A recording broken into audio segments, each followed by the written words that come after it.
we're actually started. We started right now. I'm a little bit behind. We're working on it.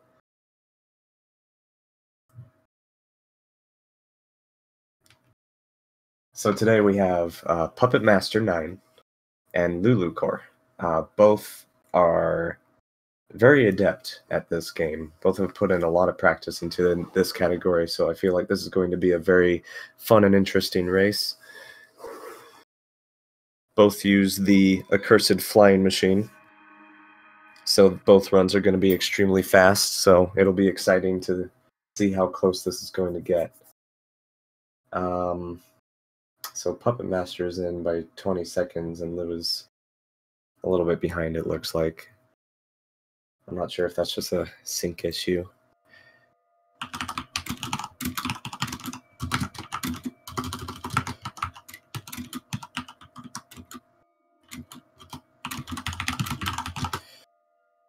I have to restart my browser here. I'm trying super hard to get this to work here, so I apologize.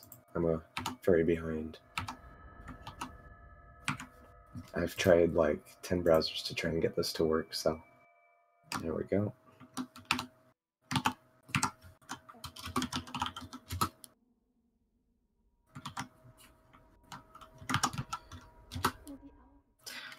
This thing just does not want to work.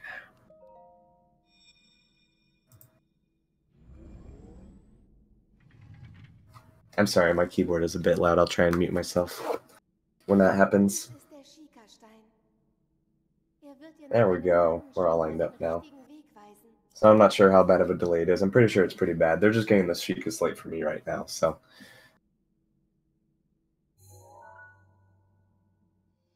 So, I'm sure a lot of you might know this game really well.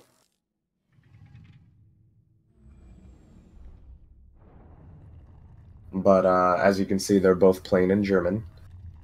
German is the fastest language across all consoles and variations. The text as well as the voiceovers are much faster than other languages. So it saves quite a bit of time overall in any categories where you have to sit and listen to Zelda talk for some time.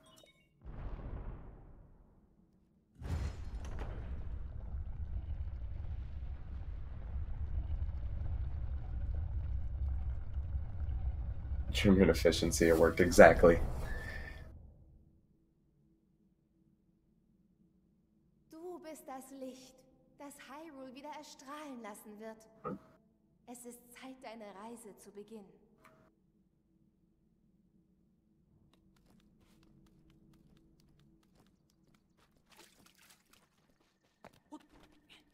And if I'm not mistaken, I believe both of these players are running on Switch. Let me see. I won't be able to tell until one of them gets a rune, it looks like.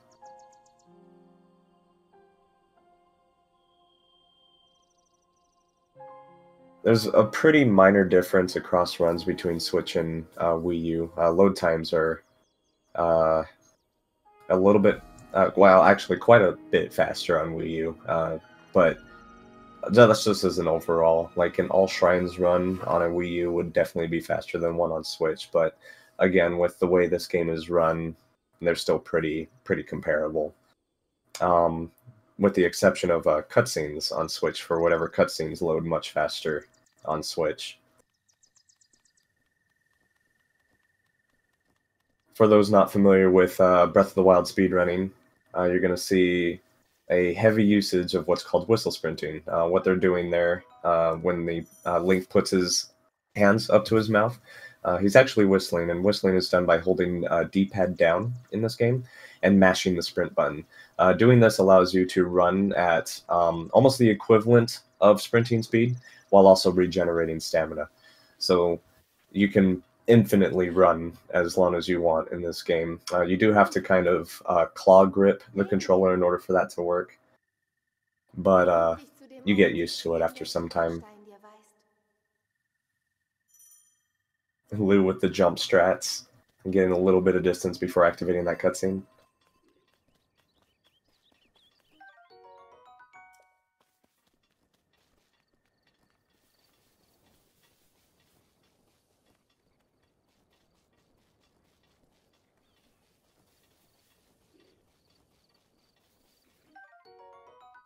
It's almost like a mirror between these two. They're so consistent at this run that it almost looks like you're watching the same player twice. It's actually kind of scary.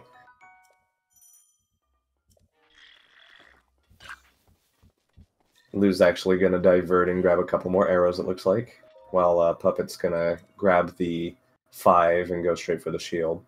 What you saw there was a animation cancel as well when they do any sort of attack that's two-handed, if I'm not mistaken. It might be other weapons too, but it's usually done with two-handed weapons. You can cancel the animation by jumping or unequipping the weapon.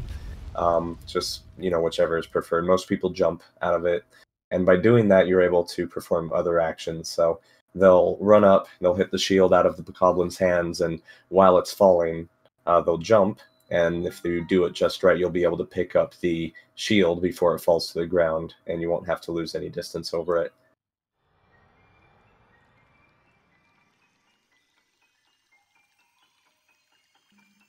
Let's watch a couple cutscenes here with the plateau tower.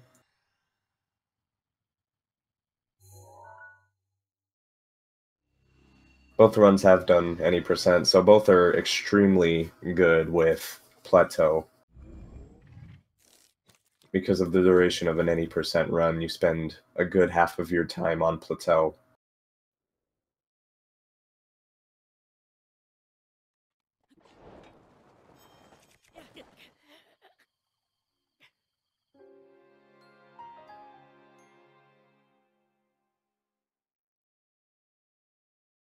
First thing we're going to see here is a fall damage cancel. Oh, Lou missed it.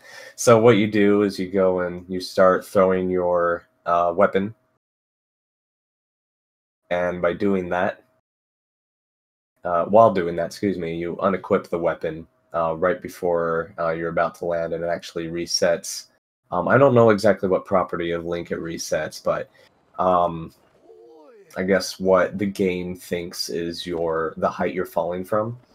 And allows you to land safely on the ground. Unfortunately, Lou missed his, so he's going to be trying it again here. He actually unequipped too late there, so the weapon had already left his hands by the time he went to equip it, if I'm not mistaken.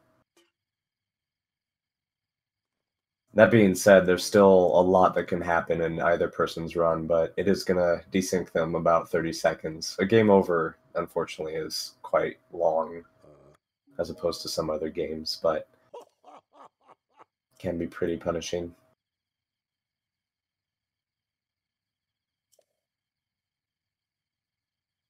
Puppet's going to start making his way over here to Magnesis. Sorry, I'm not sure how bad the delay is with my mic and what's happening on stream here. I'm going to try working on getting that thing working here. Give me just a few seconds.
Alright, so they're going into Magnesis here.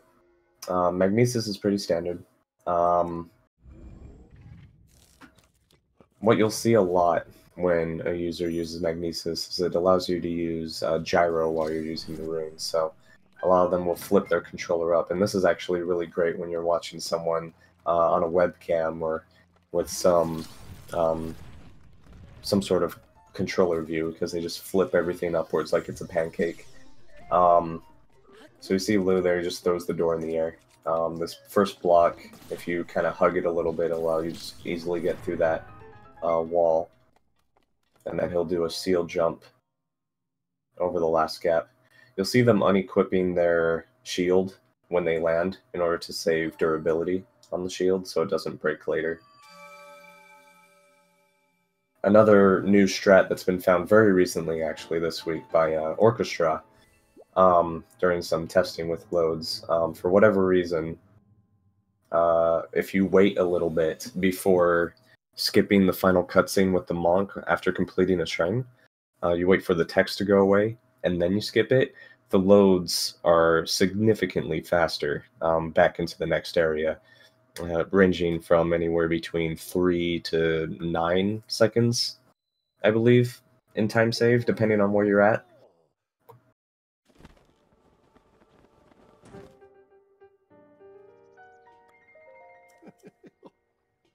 It's actually quite crazy how much time that small little adjustment saves.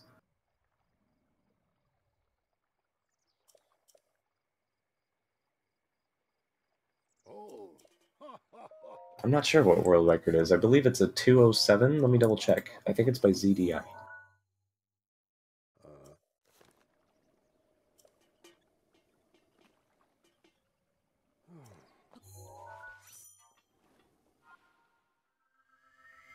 Yep, all dungeons. World record is by ZDI. It's actually a 206.18.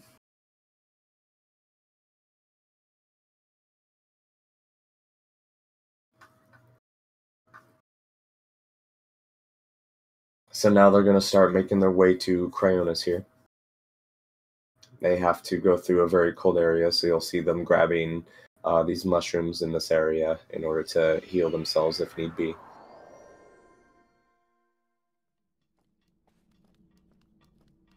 They'll be shield surfing through this next area to get through it fast. A funny property with shield surfing is that, because we were just talking about durability with your shields, if you're going through a snowy area and you use your shield on snow, it actually does not wear down your durability.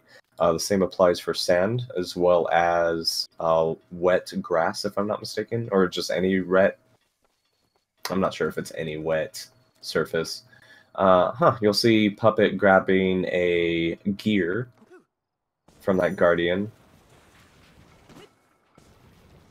I wonder what that will be for. I don't know if that was by mistake or not. Typically, from what I've seen at least, Guardian pieces on Plateau are grabbed to make speed potions later on. I'm not sure if that's his intention, or what we'll be doing for that. There are some things in the flying machine route that I'm not too familiar with, so I'll have to apologize for that. He grabs one too, huh?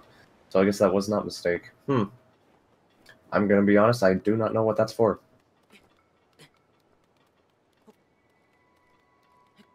I'm guessing there's a speed potion later on, but I don't know where.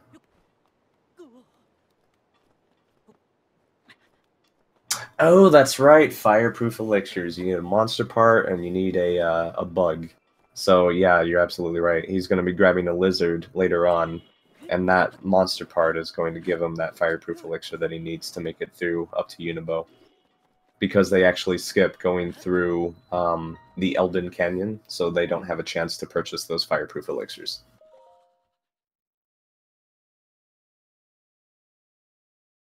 So you'll see them entering Cryonis here. They're still relatively close together. It's not a massive gap, which is nice. You'll be seeing a trick here pretty soon, hopefully from both runners. You can gain some momentum if you shield, well, if you do any sort of jump, really, on a Cryonis block as it's rising up. You gain more height if you do it with a shield jump. So you'll see them using that in order to skip the final section with the stone ramp. Hopefully both of them will make it.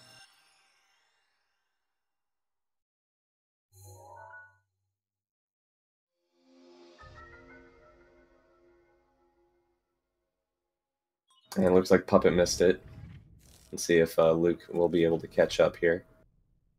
Oof. Ooh, Puppet is taking a death because it looks like he got crushed in between the staircase and the stone ramp, unfortunately.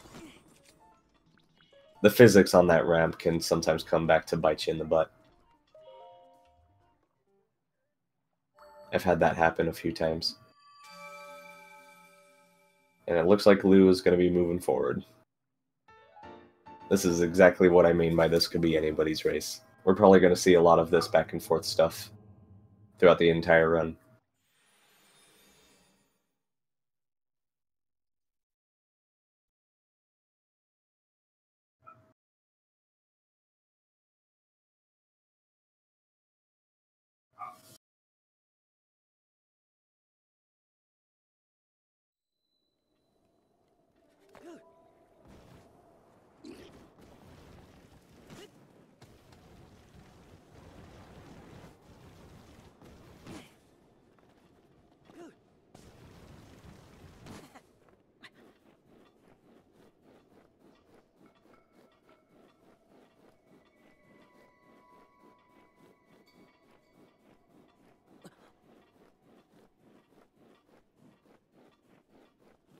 So now you'll see them shield surfing their way down the mountain.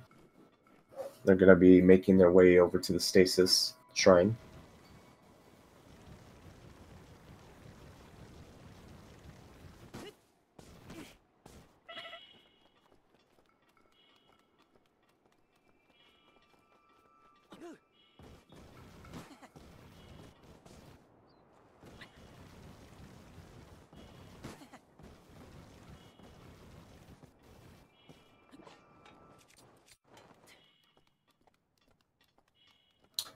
For this run, for the new DLC, there's nothing they're going to be necessarily using. A lot of it's really out of the way.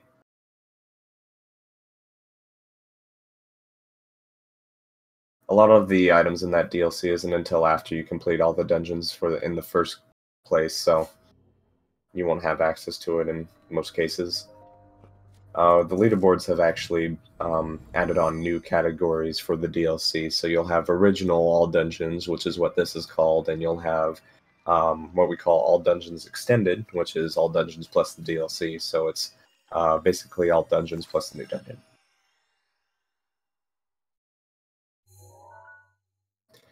Stasis is pretty standard. You'll see them stopping this first ramp in order to get over it and stopping it really early. If I'm not mistaken, both of them are going to try jumping over the gap near the last boulder that you usually have to hit out of the way. So you'll see them stopping the one that falls down the ramp towards you.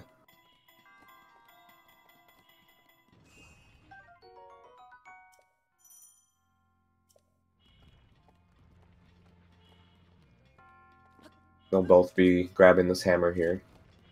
Any sort of two-handed weapon is a godsend in any run where you do a good amount of stasis launches. So Lou making his jump, and he's going to be moving on.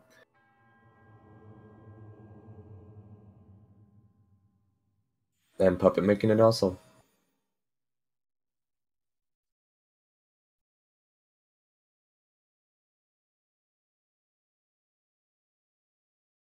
Very nice from both both runners.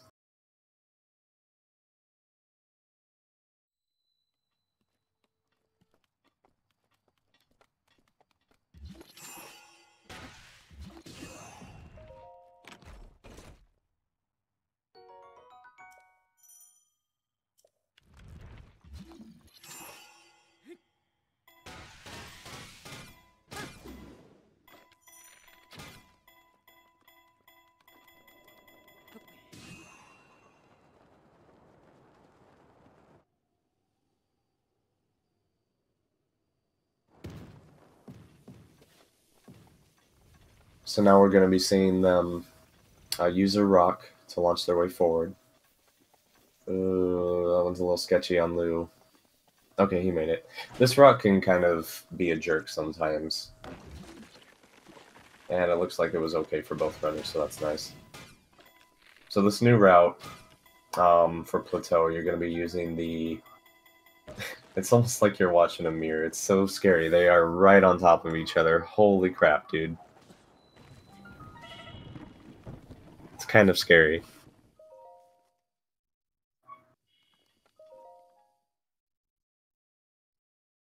And Lou's, for some reason, getting some extra load screens for some reason. Oof, that tree I thought was coming for him. Holy crap.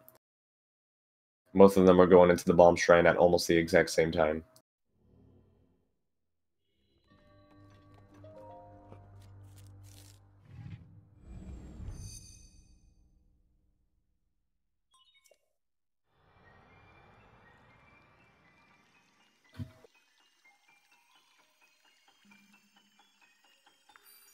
So that's a bit more of a simple stasis launch where you wind it up and you just kind of latch onto that boulder and move your way forward.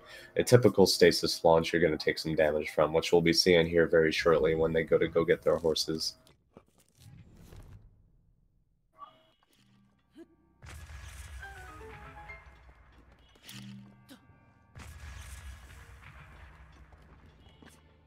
There is a slightly faster strat in this shrine where you can jump and... Puppet. Neither of them looks like got it. Lou, I know, is going to be playing safe so that he doesn't take damage from the bombs and die. But you can jump and activate the bomb very early. Oh no, Puppet fell.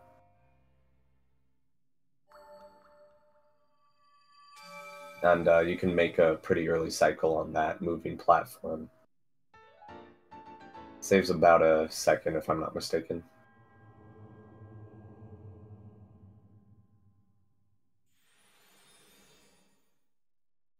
It's insane how close these two runners are. Ooh. I don't know what that was. Puppet being sketchy with his bombs. I thought he died.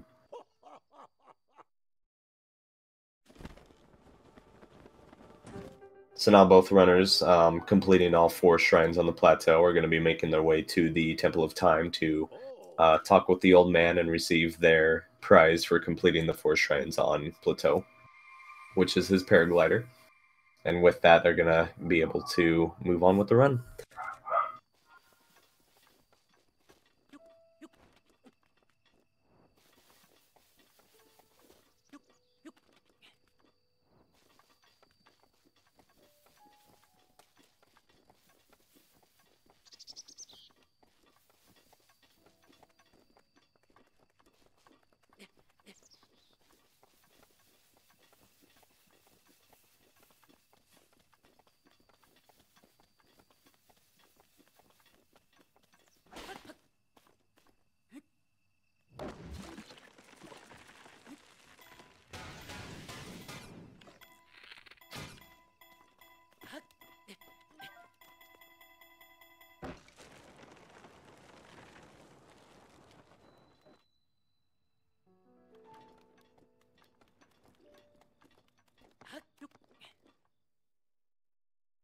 And in other news, I was able to get the restream working, so I am now watching that.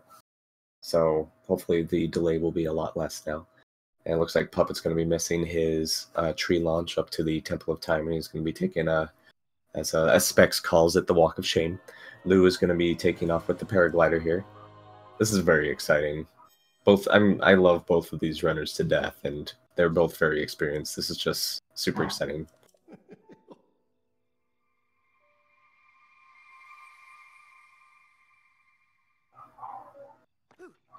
So you'll see Lou doing a flop there. He stands on a shield, and as he's in the air, he'll unequip his shield, making Link fall flat on his face.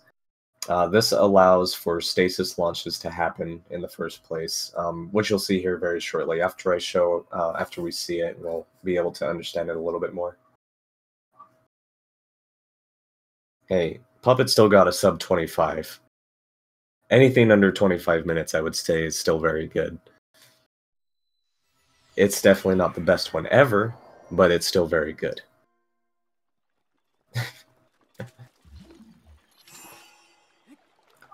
So by standing backwards, when you go to spin... I'm waiting for Lou to do his launch.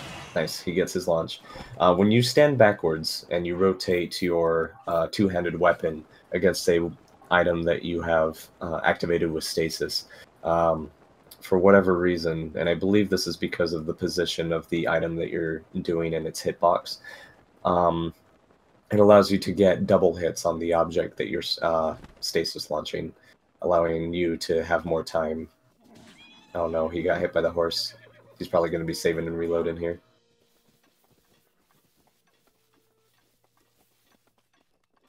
Puppet's making his way downtown here. I bet you both of these players are going to line up here pretty shortly. Yeah, the flop fixes it. If neither of these players had done their flop in order to reset their ragdoll state, they would start the stasis launch, and then it would look like they hit an invisible wall, and they would fall straight down. So Puppet's now making his way to the horses.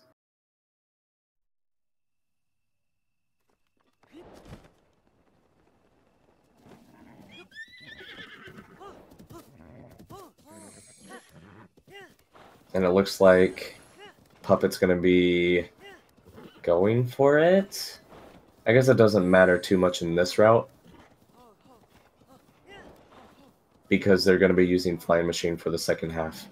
So what had happened there with Puppet Master is he was attempting what's called the horse stamina glitch, where when your horse is low on stamina, you can, you hold a series of buttons and you'll actually jump off the horse and get back on the horse very fast, and that resets its stamina.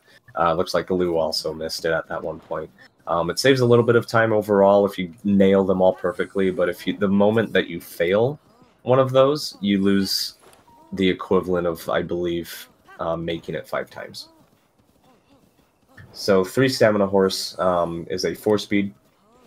So Lou is going to be moving slightly faster than Puppet. Puppet here has a 3-speed horse with 4 stamina spurs. His horse is going to be slightly slower.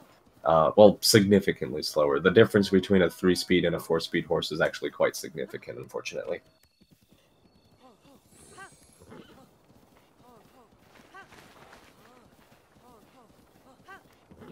That pack of horses that they were sitting at is actually super interesting, in where you'll typically have a 4-speed horse active here. It'll never be the leader.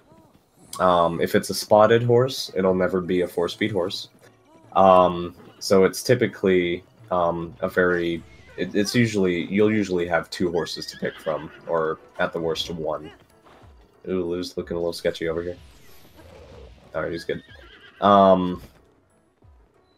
But it also has a chance of not spawning a 4-speed horse at all. So sometimes RNG can be a little bit fickle in that area. Usually it's not too terrible. So they're activating this shrine here because it's the closest they're going to be able to get to Hyrule Castle. So later you'll see these players come back to this shrine in order to go into Hyrule Castle and grab their flying machine when they start making their way up to Goron City. That'll be later on, though.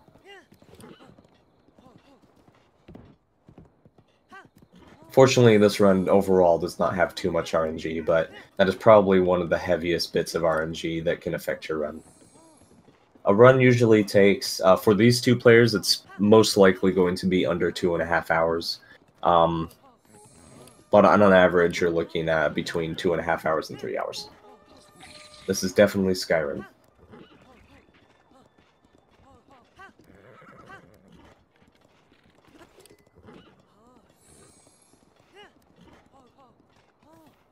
So there's just a little bit of downtime here while both players are riding their horses through the next area. They're going to be heading to Meadow first.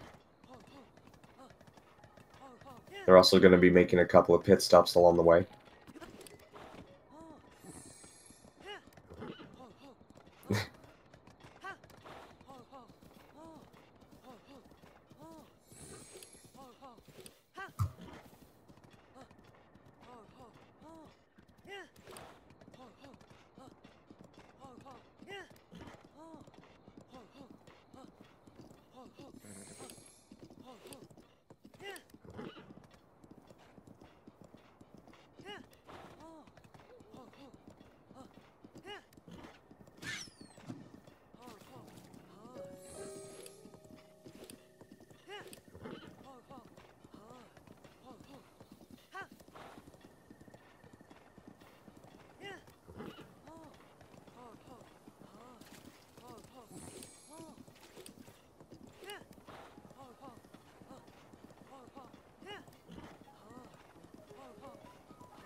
Sorry about that. I went to go grab a snack and a soda. I hope everybody's cozy this evening because this is a very cozy game. So you'll see Lou grabbing a lot of different things in this area. He'll be grabbing some food in order to heal himself with on stasis launches. He'll also be cooking this hearty radish, which gives him 5 bonus hearts, which will also help. He'll be flopping again towards his best friend Torin. Torin here, bless his heart, he has this deep desire to go see the Great Fairy in Tabantha. Unfortunately, he's kind of a wuss and doesn't want to do it himself, so he gives us 500 rupees to go find this beautiful, beautiful Great Fairy. And instead we buy some nice clothes. This run is about 2.5 hours. It'll range between 2.5 and 3 hours, but it'll likely be under with the experience of these runners. Yep, the horse is gone. I hope you guys enjoyed that horse because you will never see it again.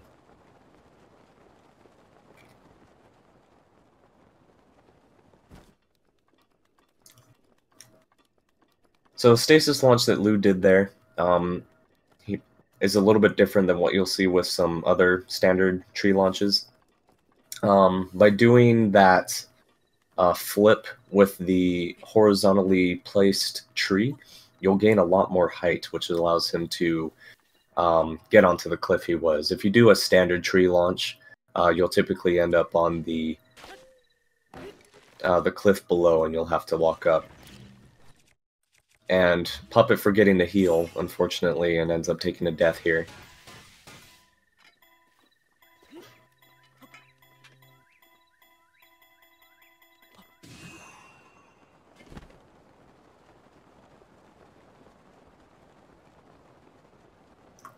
Again, this still can be anybody's game.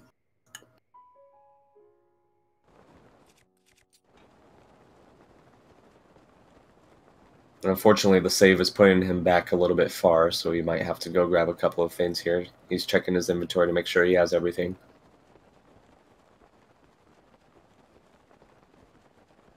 Which he unfortunately does not, so he's going to be picking these items up again.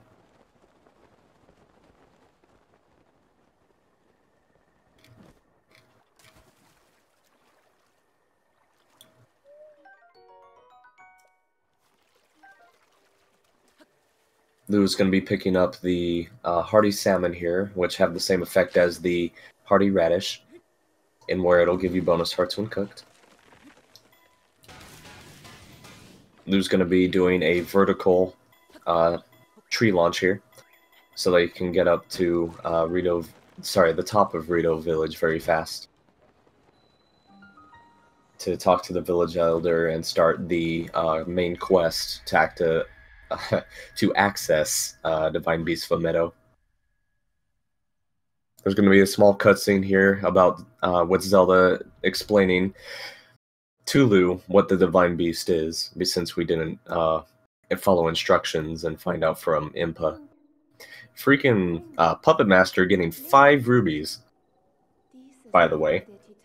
There's another RNG thing there. That ore deposit can drop anywhere between 3 diamonds, I think, and an amber. So yeah, very good. That might help him later on. Well, that might provide him the advantage that Lou might need later on.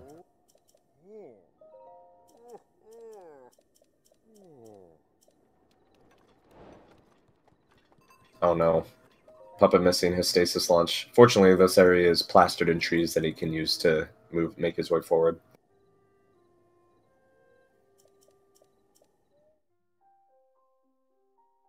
We're going to have a little bit more downtime here on LouLouCore's side. Let's just watch a few cutscenes. He's also going to be buying some sunshrooms here. What the heck?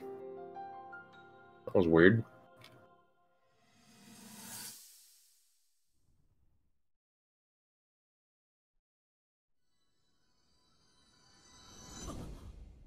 Both of these players are on Switch. So we have some even footing in that regard.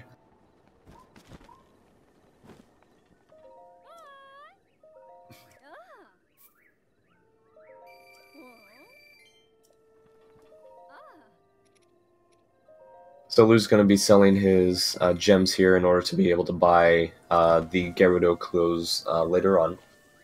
He bought 4 sunshrooms here, which will give you a level 2 cold resistance for 7 minutes and 10 seconds. It might be 10 minutes. I don't actually remember.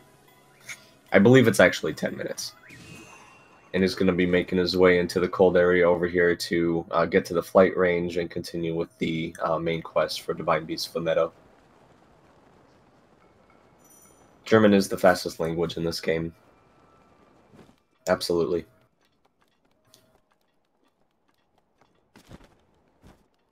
Puppet, unfortunately, is having some trouble getting the stasis launch to work.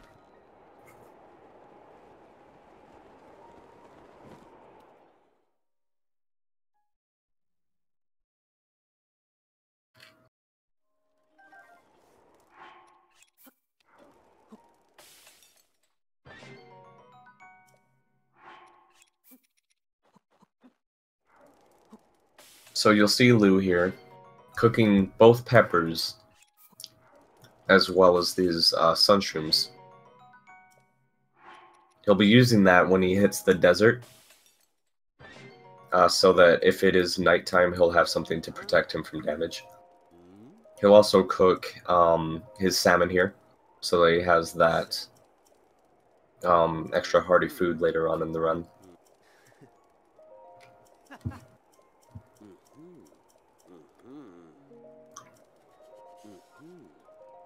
So Puppet's going to be trying his stasis launches again.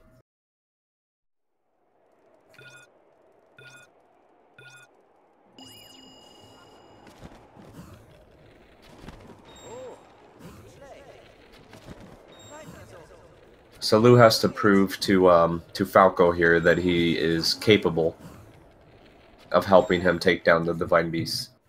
And by doing that, you just shoot 5 arrows.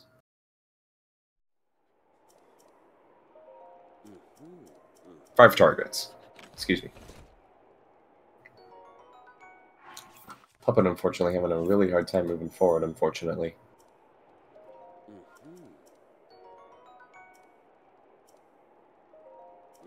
So as a reward, Falco here is going to give him a very nice bow and some bomb arrows in order to take down the Divine Beast. He's going to fly Link up there. And they're going to start the attack on Divine Beast Flametto.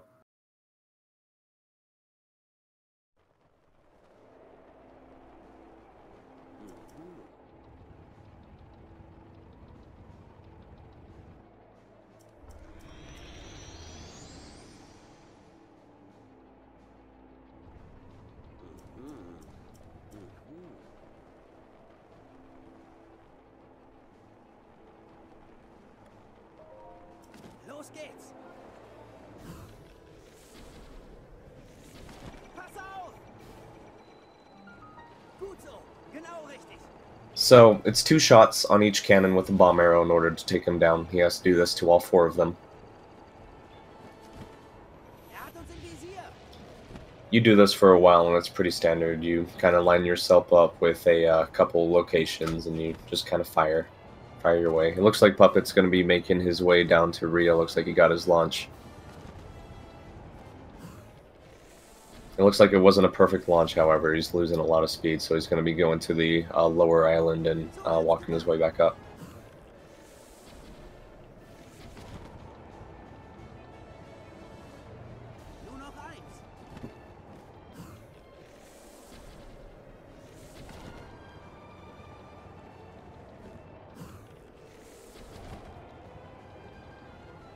Puppet was having some trouble with the stasis launch coming to Rito, the final one, right after the Talus. So you'll see Puppet picking up the hammer, picking up his salmon, and he's going to be trying the vertical stasis launch with the tree here, while Lou is making his way into Meadow. Looks like a perfect onslaught, if I'm not mistaken. I was kind of watching both streams, so I apologize. I'm not sure if that was perfect or not.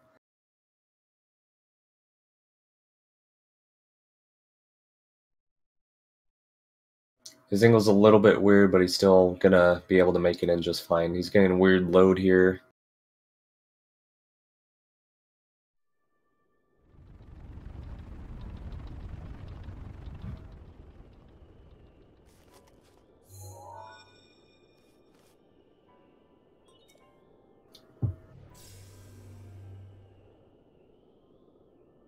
Ich wusste, du bist...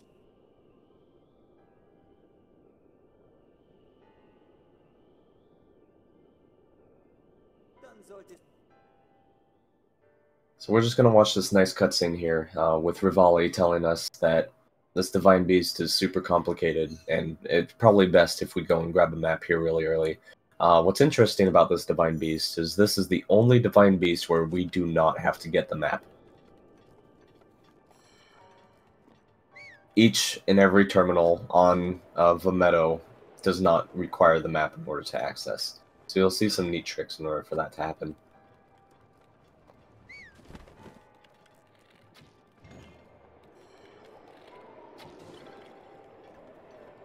Lou's going to be making his way to his first terminal while Puppet's over here watching his cutscenes.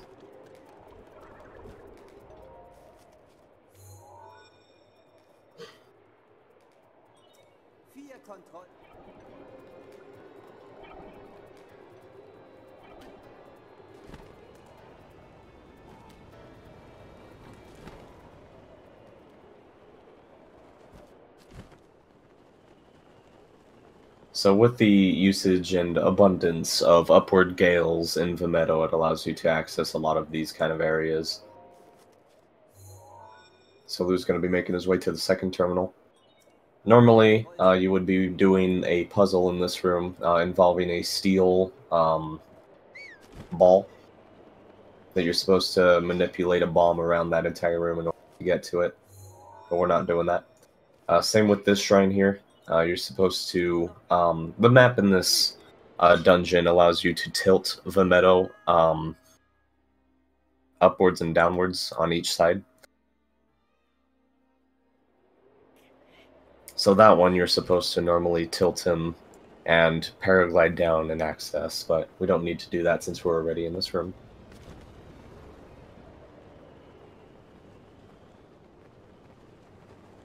Oh no, Puppet dying again. That's really unfortunate. I hope he's not getting too nervous because of these mistakes. Because it's still easily anybody's game at this point.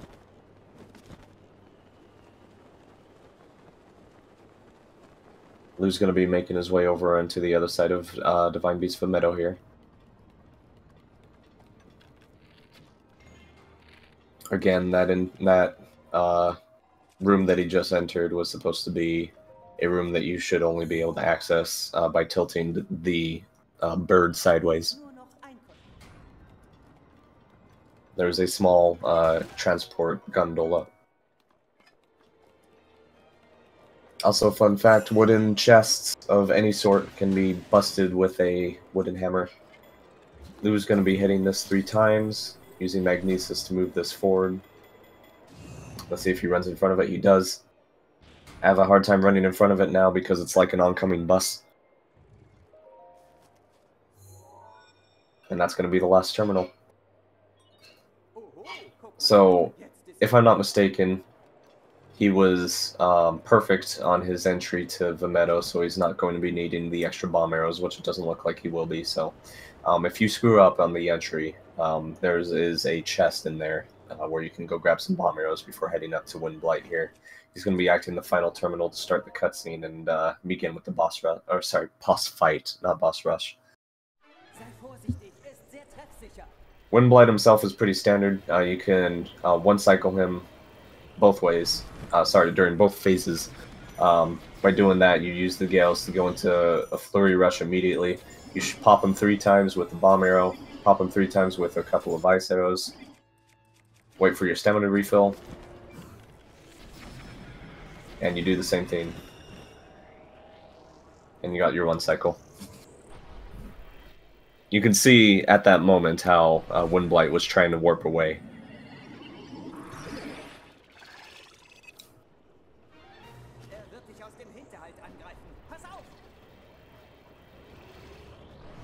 He's not terribly behind. Is behind, yes, but it's still anybody's game. You'll see Lou doing the exact same thing in this phase. Looks like Windblight's going to be falling off the edge, so we're going to be taking a second cycle here. That's the thing with this boss, is things like that can just sometimes happen, and it's unfortunate. You just kind of have to deal with it.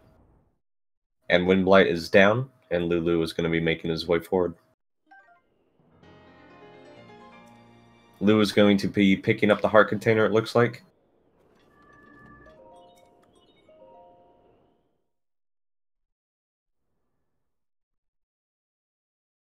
Yes, he also likes to clip into the ground. Sometimes he'll be in the middle of the area, and he'll still just fall out of existence because this game is cool. It is very cool. This game is awesome.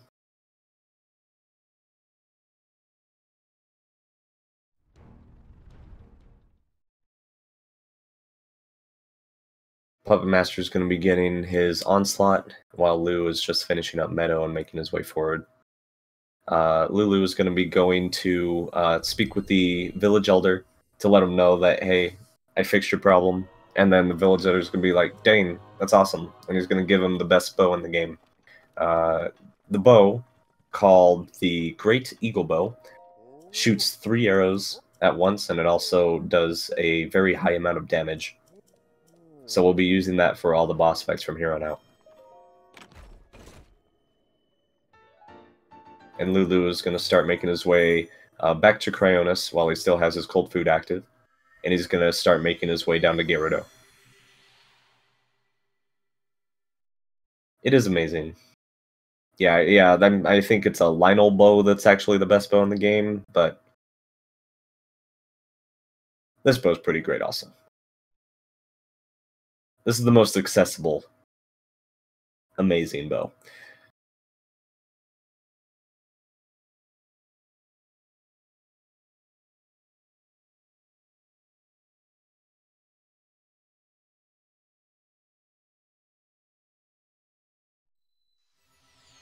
So Lulu here is going to be doing a stasis launch with the chest. I believe he's going to be grabbing the bomb arrows from him. He might make a save here. Yep. So if you save before the chest, the game makes an autosave every time you open a chest. So you want to save before opening it, in case you're a little bit nervous about the launch. He's also going to be moving it as well. Some runners will be fine with the location of the chest, and they'll just do the launch right there. But some are more comfortable with moving it just slightly.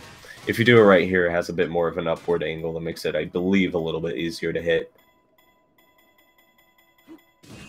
Lou does not make the launch, unfortunately, so he'll be reloading. He's reloading the wrong one, so he'll be reloading again. And yes, the chest disappears if you save after opening it, or if you load the wrong file. So that was where I was going with the game saving. The game saves after you open a chest, so when you try to reload, that chest will be gone.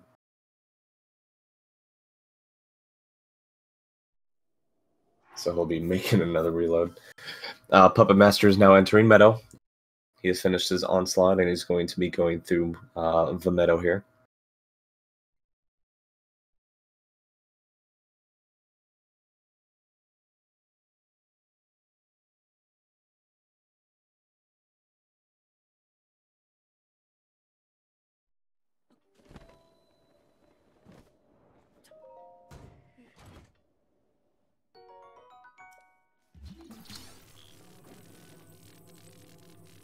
This is definitely one of the harder launches of the game. Chest launches and pot launches, and also rock launches, are relatively hard compared to box launches and tree launches. Looks like Lou gets it this time, so he'll be making his way across the canyon.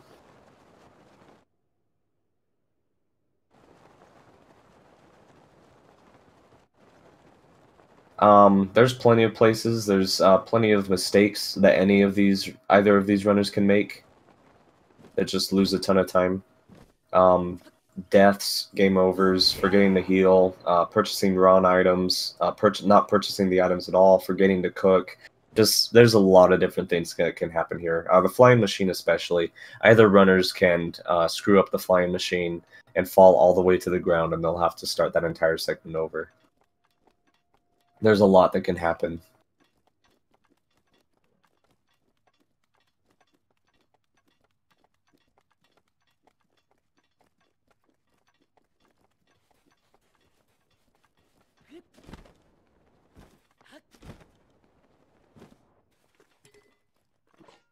Yeah, the good first bit of the game is spent in the nude. But I think Link here has had enough of being naked, and he's gonna go dress up a little bit.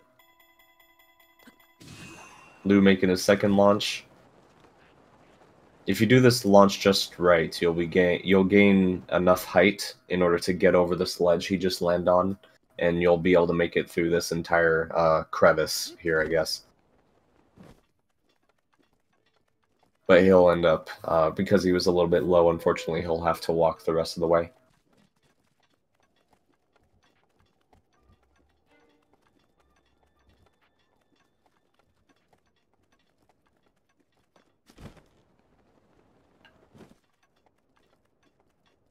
So Lou is actually making his way to grab a new shield. That's a little bit stronger than the Boko shield that he has right now. There's a Lizalfos here? Has there always... I've never seen that guy, to be honest with you. Anyways, he's going to be grabbing the shield here. Right below him is a sand seal, which he's going to be grabbing and moving forward with it. Yeah, I've never seen that Lizalfos in my life. That would have been devastating if he got shot by those. That would have definitely killed him. Unfortunate he did not. So Lou is going to be taking his sand seal over to Gerudo Town here to start the side quest to grab his clothes.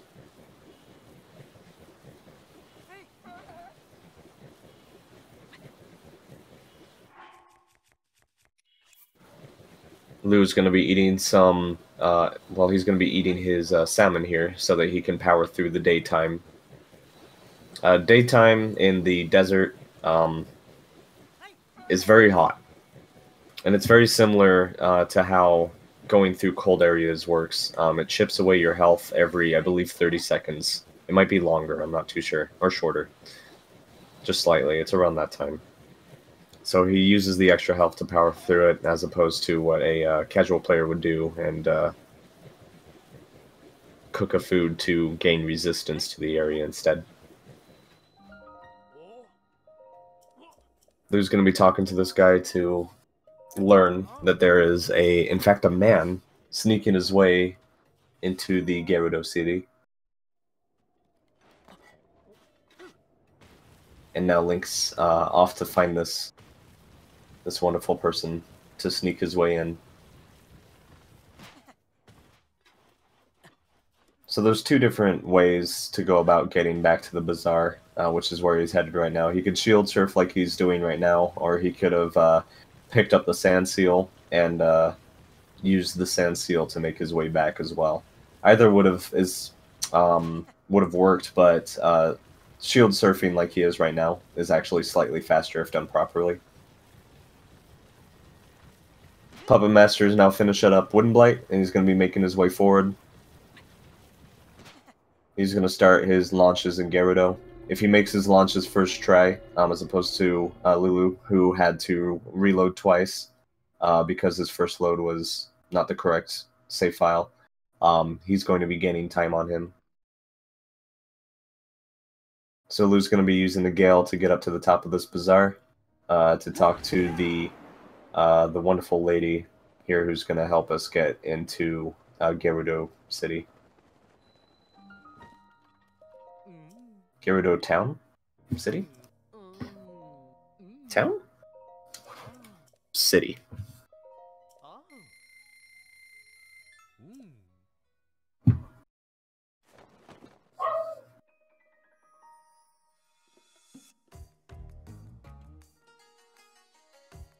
Beautiful lady.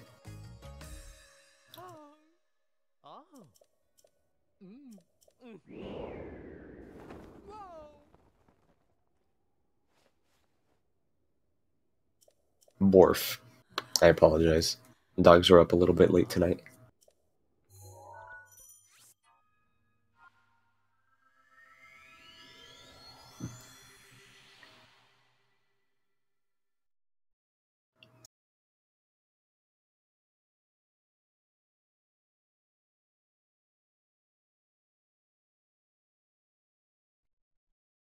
It's actually 4 miniature schnauzers. But that's not important. Even if you say it's important, it's not important. So Puppet over here is going to be heading to the chest launch here.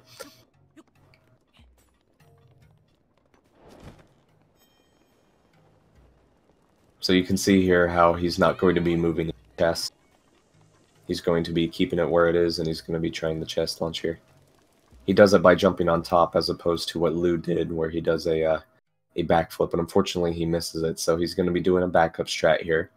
There is a small pond over here with a wooden chest. He can also make his launch off of that.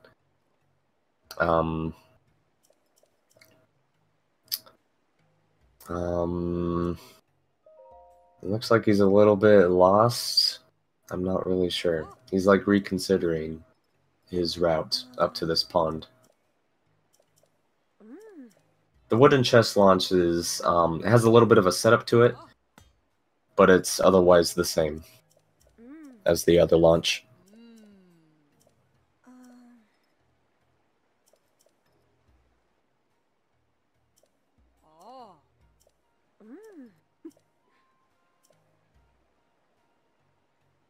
Lulu is finishing his initial cutscenes and getting started with the Vundaboris main quest here.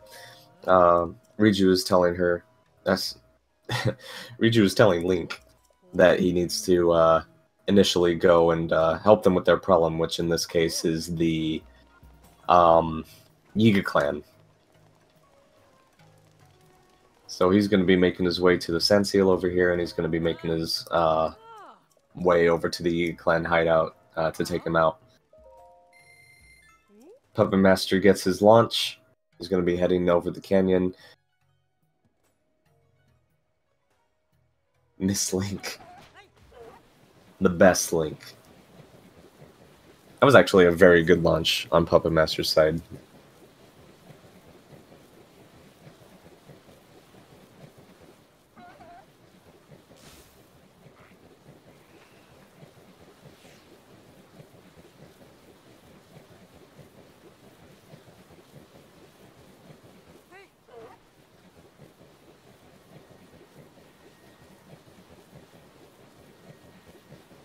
This might look like a standard ride through the desert, but there are actually quite a few hazards that you need to keep out for. Keep an eye out for. There is a mimic chest, I guess. I don't know what else to call it. It's a mimic. It's looks like a hidden chest in the sand, but if you hit it, it's actually an Octorok that'll bounce up and hurt you. There's also some Lizalfos that disguise themselves into the sand, so if you're not looking out for them, or if you get distracted, you might hit one of them and slow down your progress.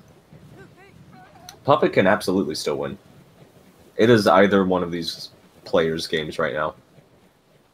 It looks like Lou is a little bit, or sorry, it looks like Puppet's still catching up here. It looks like he had the same problem that Lou did, so it doesn't look like any time's going to be gained on Puppet's side, unfortunately. Currently.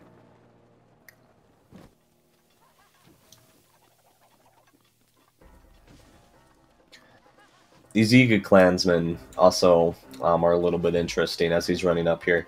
If they spawn right in front of you, you have to be really careful because they can one-shot you with their duplex bows. So you kind of have to maneuver around them to make sure that you don't get hit on your way into the clan hideout. As soon as you make it in deep enough, they'll actually disappear. So it's just a matter of maneuvering around them and making sure that you don't get hit. That was extremely close. I don't know if Lou knew that was coming, because that was scary. Holy crap. That's some Matrix stuff. Lou's going to be making his way into the hideout. Puppet, unfortunately, looks like he's missed the pillar and needs his shield. He got a shield, so that's good. Bit of a different way of doing that, that's interesting.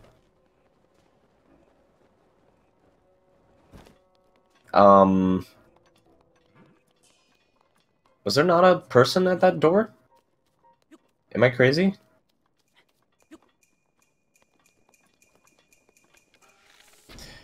So fun fact with these sand seals is if you hit them with a bomb, they'll actually become dazed, which allows you to capture them.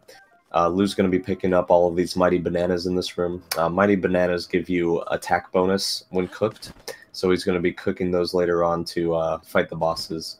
He's also going to be going into the back of the clan hideout here, where they hide some gold rupees, which is worth 300 rupees each, so 600 rupees total. He'll be using those to buy an armor set later on.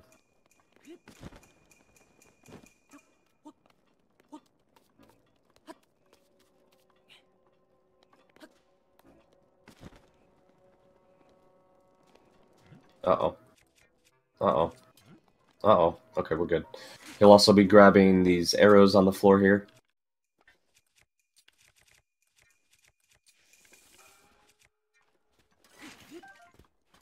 And then he'll be making his way into the boss of... Yeah. Master Koga. Master Koga is a pretty standard fight. There are some strats around him. The main strat is don't die.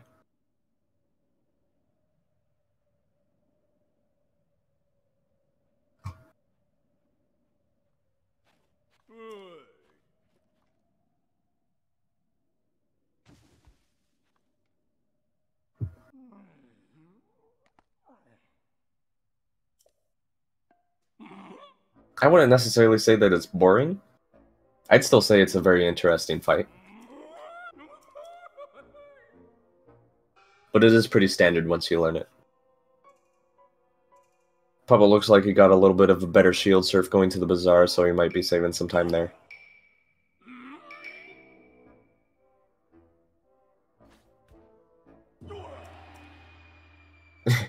Unfortunately, swan diving is something that Koga will be doing.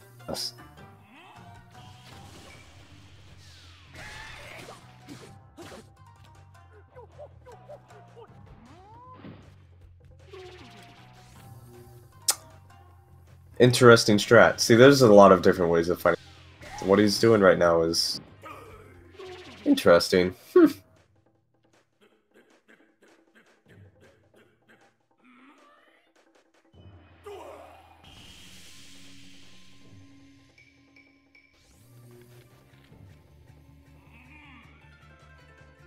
Puppet's going to be making his way to get the clothes here. Puppet does have an advantage in where he has a lot more money. It's not really a big deal, but it does make the game a little bit easier if he ever should need that extra money. All Dungeons has a pretty standard money route, where you only have to buy the Sunshrooms, you have to buy the clothes, you have to buy fireproof clothing in Goron City, and the sand seals. I think that's it, if I'm not mistaken.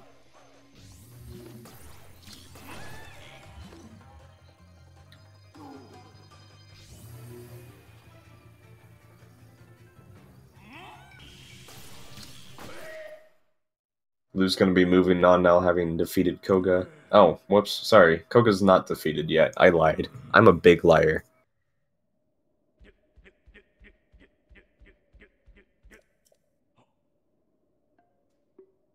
Puppet unfortunately had some issues with some stasis launches going to Rito. But it's still anybody's game. He could easily catch up.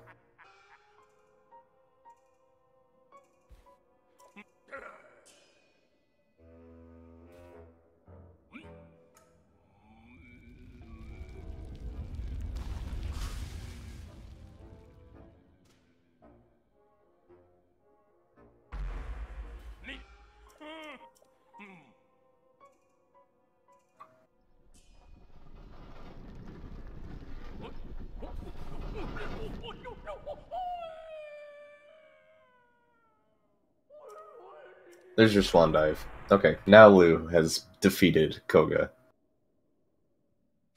And he'll be grabbing the Thunder Helm, which Riju requested, and he'll be making his way back to Gerudo to continue with the quest.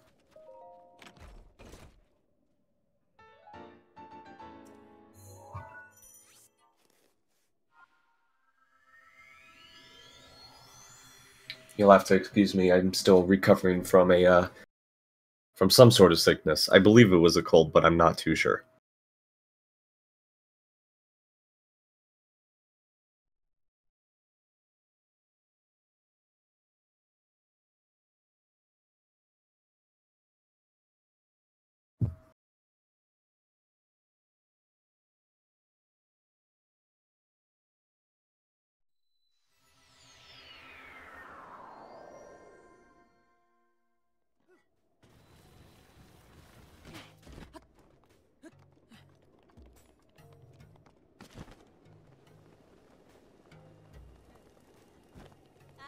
Lou making his way back into the city.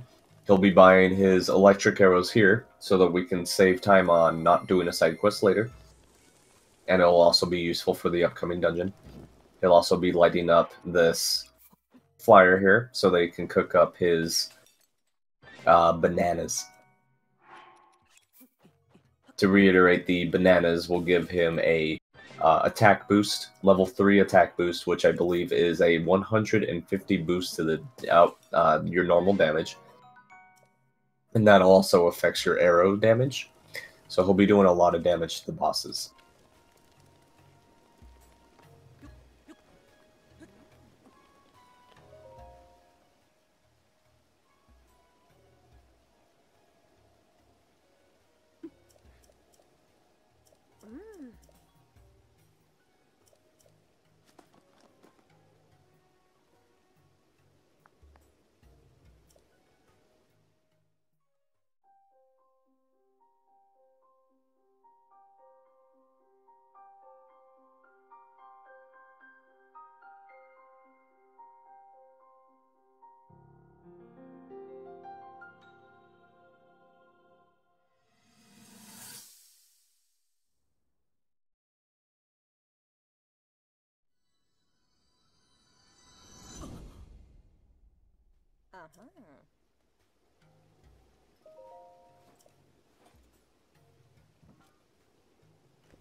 Puppet Master will be making his way through the Gaklan hideout here. He's going to use his extra gale here so that it recovers just before he needs to enter the dungeon. This is kind of a waste of gales, that last one, so that we ensure that it's all 3 are used up before going into the hideout so that they recover in time just before entering Naboris here. Lou's going to be grabbing a sand seal. He's going to be riding his way over to the outpost over here to meet up with Riju again to start the onslaught on Naboris and her poor feet.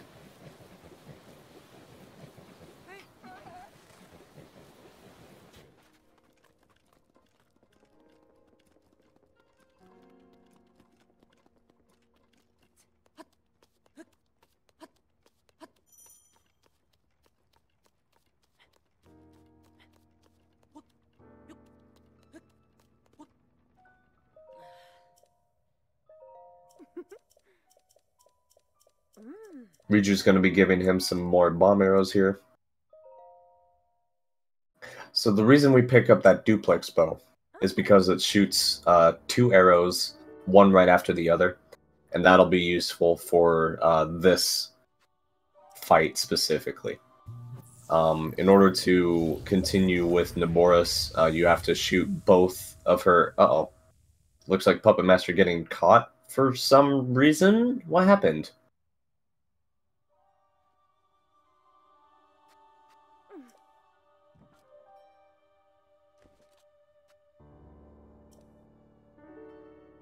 Well,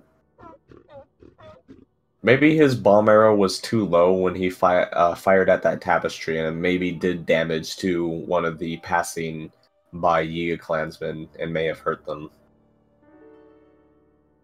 That's unfortunate. That's really unfortunate. Yeah, that's my guess too. Anyways, Lou is going to be starting this here.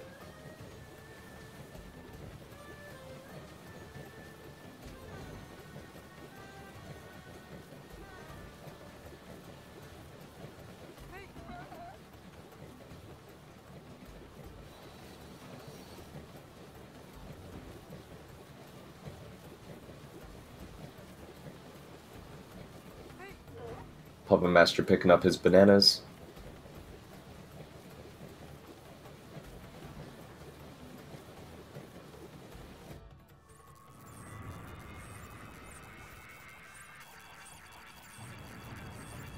So Naboris likes to fire lightning down. So what Lou will do is he'll speed up in order to get to that small cutscene. And he slows down just enough so that Riju has enough time to catch up to him before Naboris fires her fury. And that's how fast Naboris' fight is. Except he missed one, and it didn't feel like he missed one, but I guess he did. He has to wait for the bolt here, unfortunately. And Riju's going to ask if he's doing okay. And he unfortunately picks the wrong option and is going to be restarting. This is why I play in English.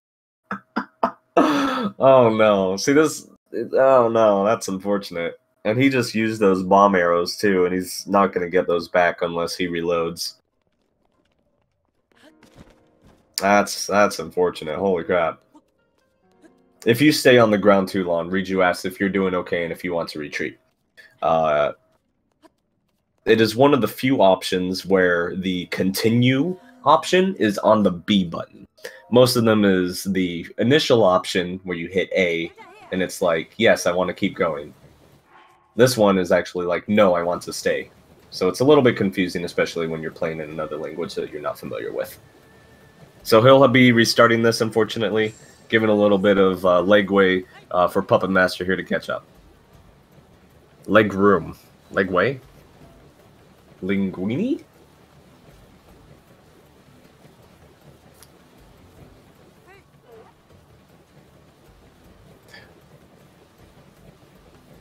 So you can see there how it's cold now in Lulu's side. That's why he had that extra potion there.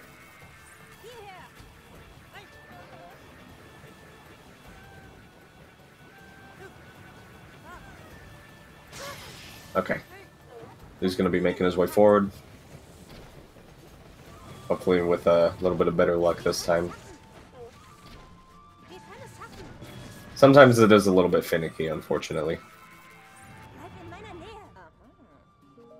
You're picking the right option this time. Oh, he can hit that from there. For sure. I'm like, it's alright. Going to be making his way to fire the final shot here. He's going to be a little bit low on bomb arrow, unfortunately, because he had to fire a lot of these twice, as well as just doing the entire onslaught a second time. So he's going to be really low on bomb arrows. So we're going to see how he's able to come back from that.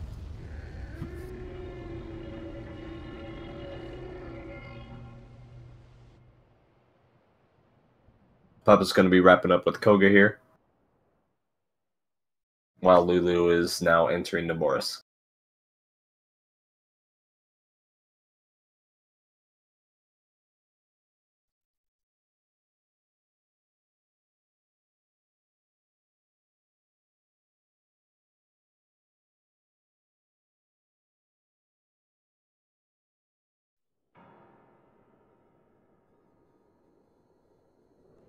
There is a slightly updated route to go through Naboris. I'm not sure if Lou is going to be doing it.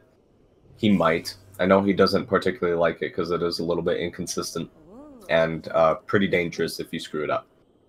So it'll be interesting to see if he does the slightly older version of this route, or if he'll be doing the new version. I'm not sure if he has practiced it or not.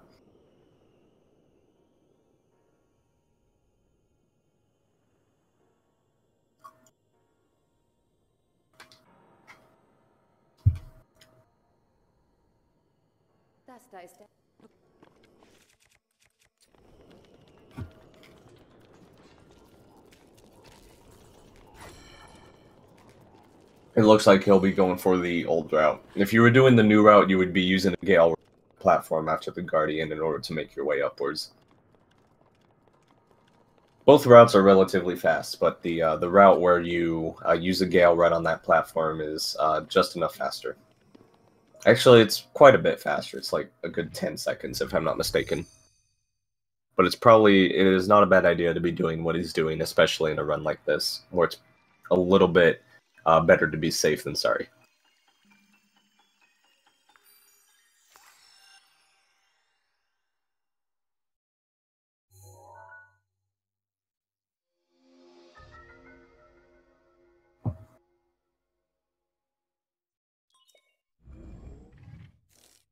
So Naboris is also in that same boat.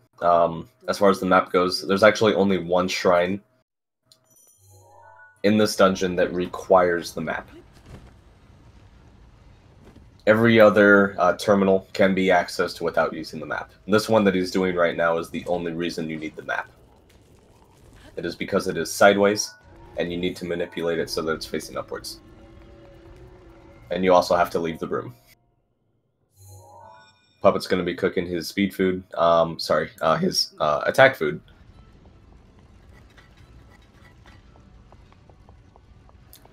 Cooking is a little bit finicky sometimes. Sometimes you can be right up next to that cooking pot, and you'll end up throwing the food on the ground instead. It's a little bit picky sometimes.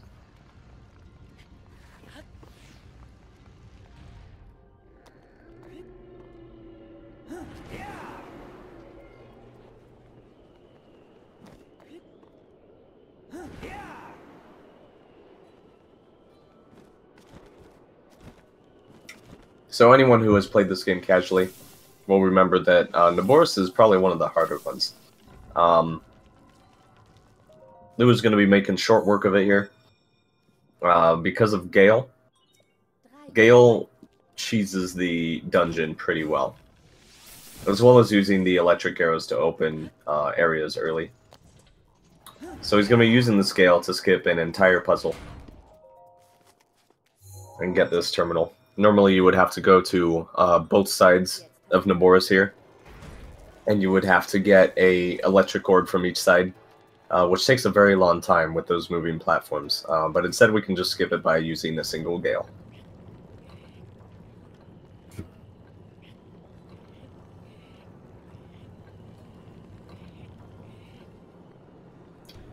Okay, so he will be doing the newer strat here, where you run to the end of Naboris' head here, and I'll just let you see. It's very cool strat.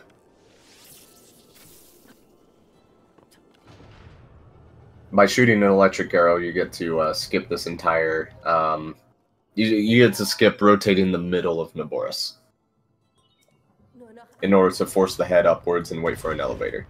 Instead, you could just run to the top. Oh, that was a little weird. And shoot the other node to make it move upwards. And while it is upwards, you just have to activate it. And then you run in, activate this final one, and now he's going to be making his way to the final terminal down below. And he'll be fighting the boss of the area.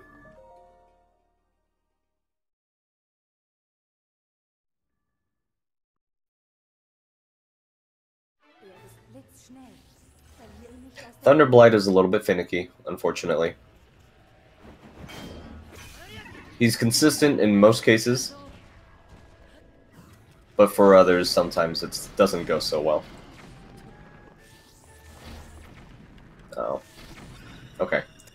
In Lou's case, he's going to be moving forward into second phase.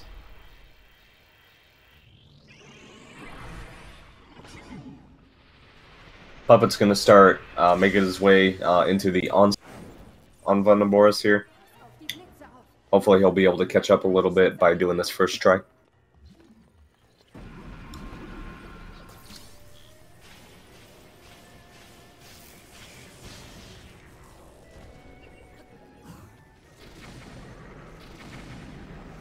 And Lou's going to be moving on. Thunderblight is down. Thunderblight can be very hard for a lot of people starting off the game.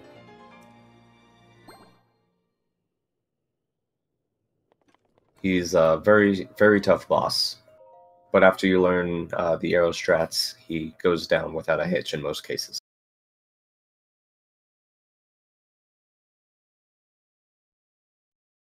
We'll see if Puppet Master here is going to be opting in for the new strat, or if he's going to be going for a similar strat that LouLou went for.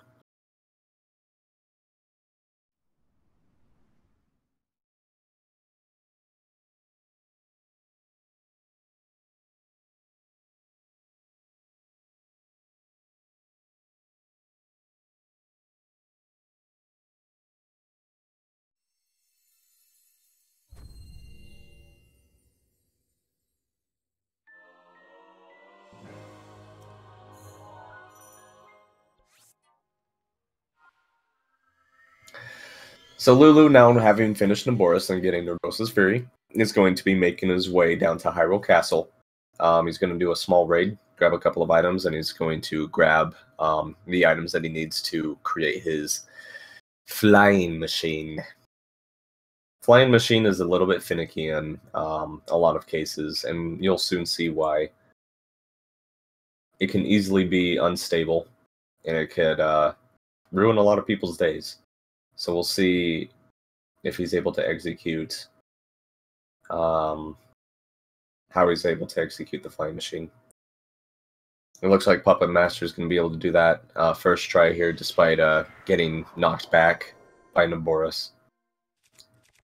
So he's going to be catching up here pretty soon, I imagine.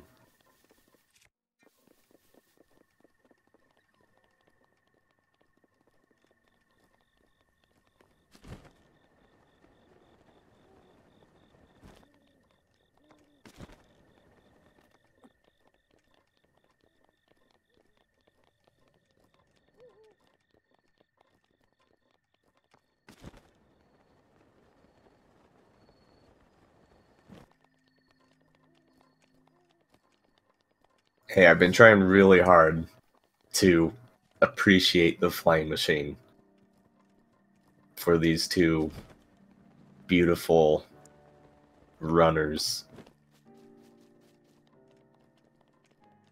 The flying machine is fast and is a very good strategy.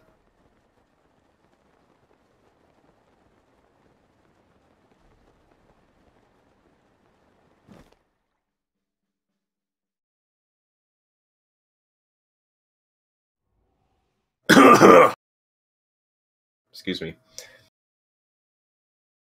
The flying machine is, you'll see it here. It abuses the magnetic properties of a specific item called a minecart, and allows you to fly with it.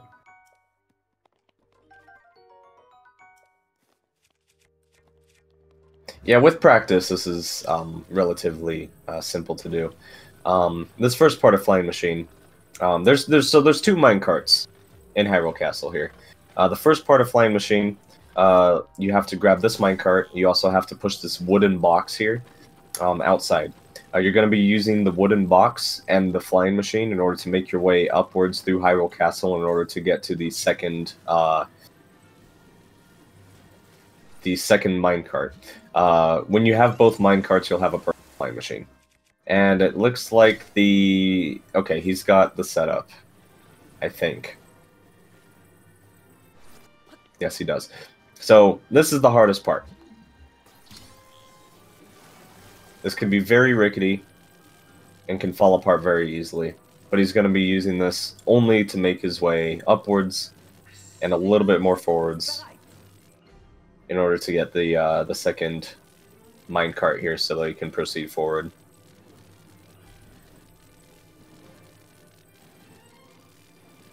So the property that I was speaking of that allows you to abuse this is the fact that you can stack two items on top of each other with minecarts, and it allows you to still use magnesis on the minecart. Typically, when you stand on an object and use magnesis, it just doesn't work.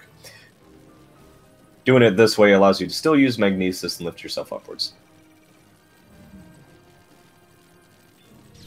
Oof.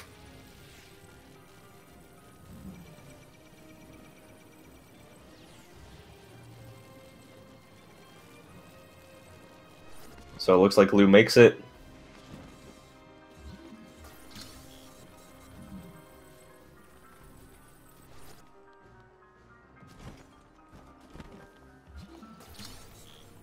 He's going to position this just where he needs it, and he's going to be going to grab the second minecart up here.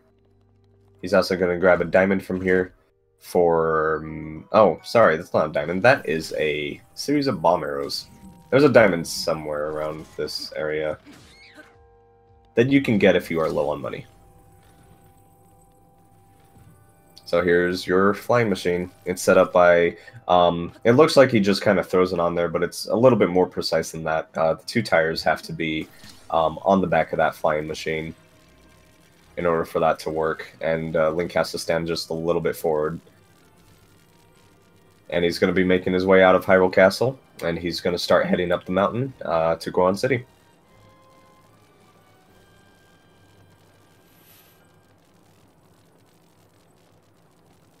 Oh, he did grab the diamond. Okay. Looks like Puppet's having a little bit of trouble getting up on top of that. There he goes. Looks like he missed. And looks like he missed again. It's weird. Looks like Naboris is being a little bit picky for Puppet, unfortunately.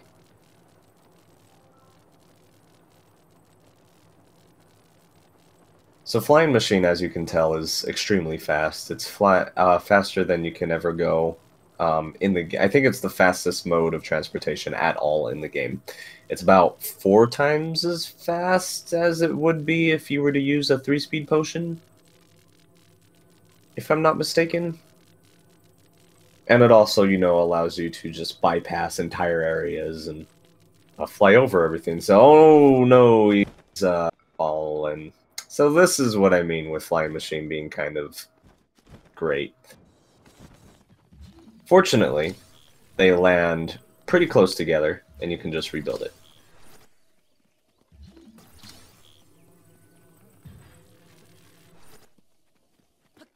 Let's see if he's able to make it out of here alive.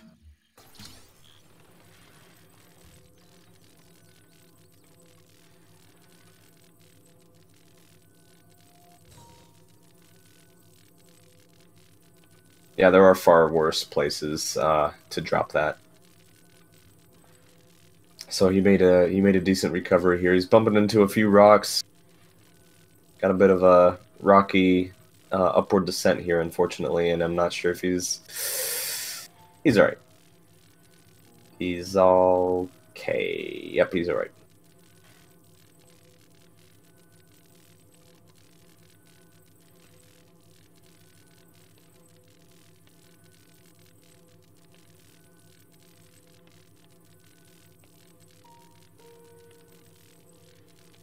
Puppet's going to be finishing off Thunderblight here.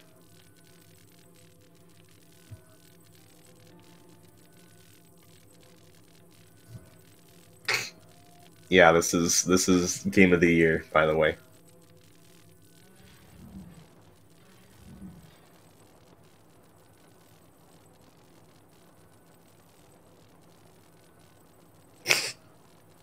I'm very serious, by the way. This is game of the year, by the way. So now Lou is on fire. Link is hot. And he's going to be burning. So he's going to have to pause here and eat something in order to make his way downtown. And there he goes, he ate something.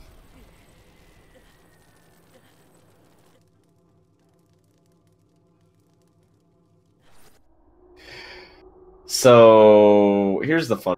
Typically, if I'm not mistaken, they hold on to these flying machines for a lot longer than they are. But if you're too low, I believe this Rudania cutscene will play. And it will make him fall. Because Magnesis gets disabled when you launch this cutscene.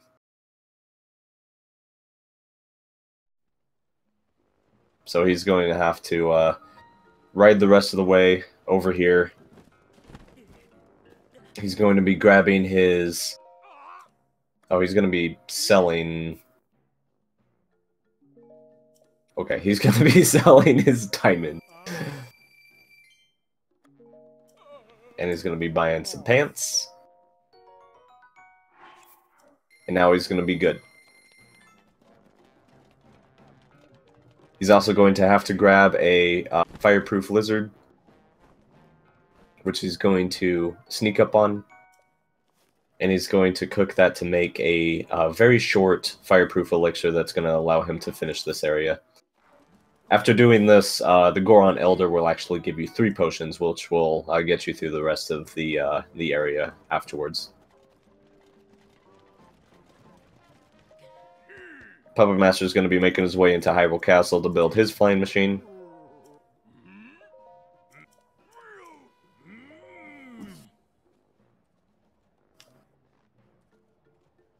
if I'm not mistaken, the flying machine typically should get them to right in front of this elevator.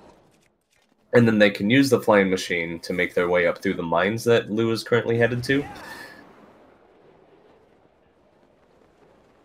I might be wrong about that. I'm not too sure. That's what my impression was, but he might just be this might be normal. I'm not too sure.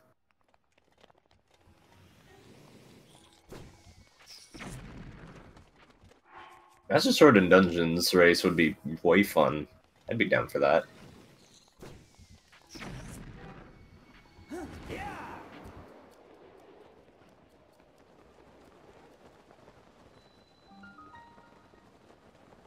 So Lou's going to be using his Gales here to make sure that he hits 0 by the time he's going into Zora's domain, so that he can have his Gales up by the time he hits Ruta.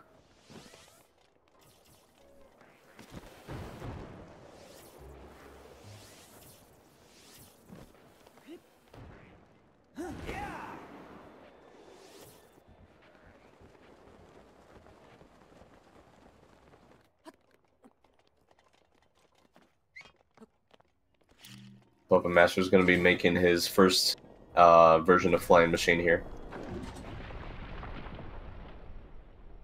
Uh-oh. It looks like the box fell out, so he's going to probably have to do that again.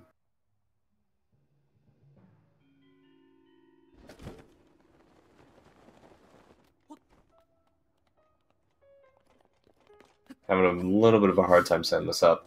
Lou's going to be making his way into Unibo here and saying, hey man, everything's okay. You can go home. And then Unibo's going to be like, great.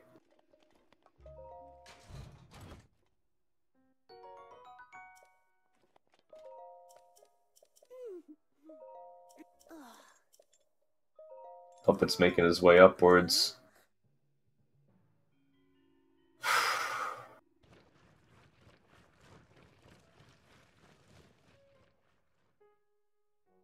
It might just be me, but it feels like Puppet's controlling his flying machine just a little bit faster than Lou was. It feels like he has more speed.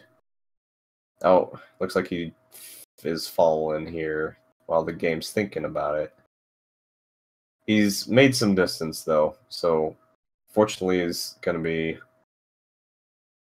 pretty close to where he needs to be. He's going to be dodging all of these lasers here.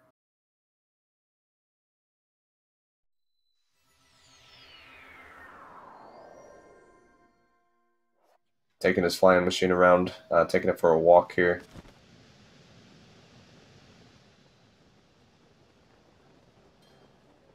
Lou's going to be making his way back to the Goron Elder to... Okay. Going to get his 3 extra fireproof potions. And then afterwards, we're going to be making our way to Ruta.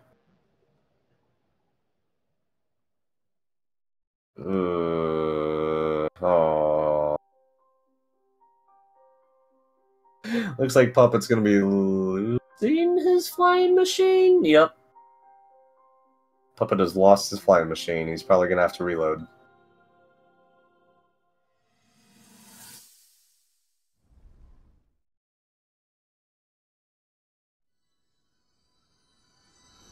Oh, well, no, he might be able to save this.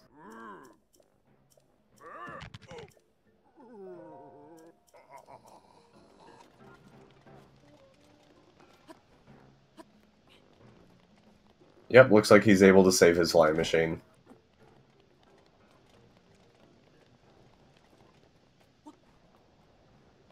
Believe it or not, I would still say this is anybody's game. Both parties have made their own set of mistakes.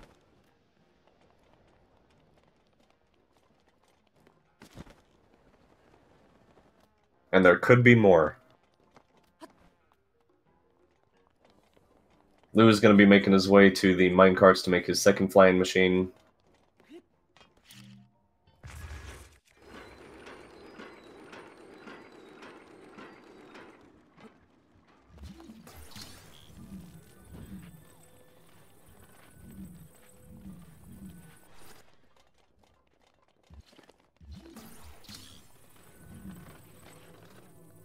And Puppet Master has his flying machine built and ready to go. And it fails. Oh, that's unfortunate. So Puppet Master is going to be reloading here.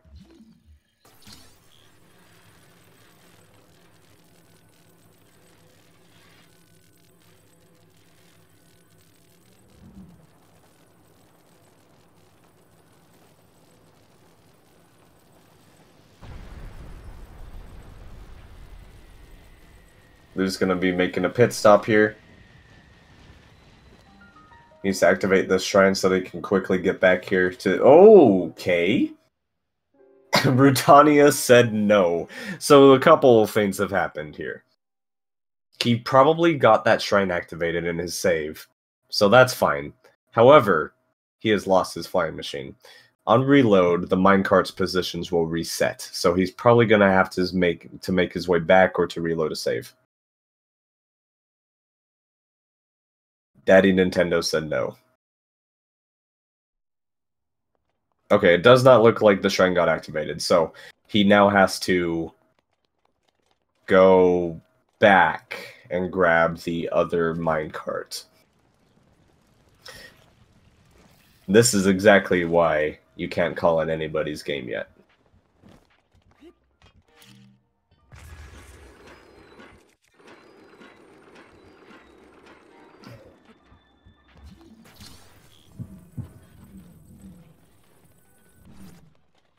Yeah, it's a bit unfortunate on Puppet Master's end. Lou is giving him a little bit of time to catch up here. Don't teak me. SMH my head. Now Lou's gonna be flying over here, and Puppet seemed to have a better time this time around making his flying machine.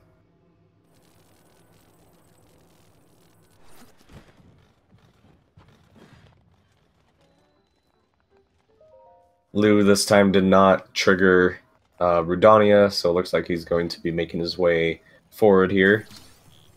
Hopefully with a little bit more luck.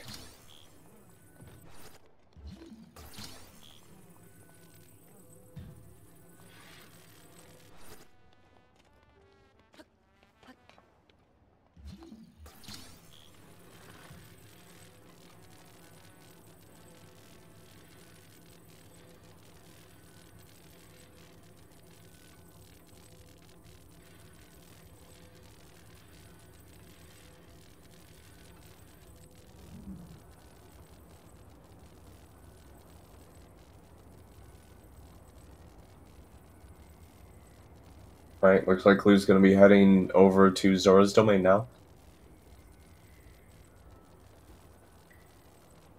While Puppet Master makes his way upwards to the Goron city.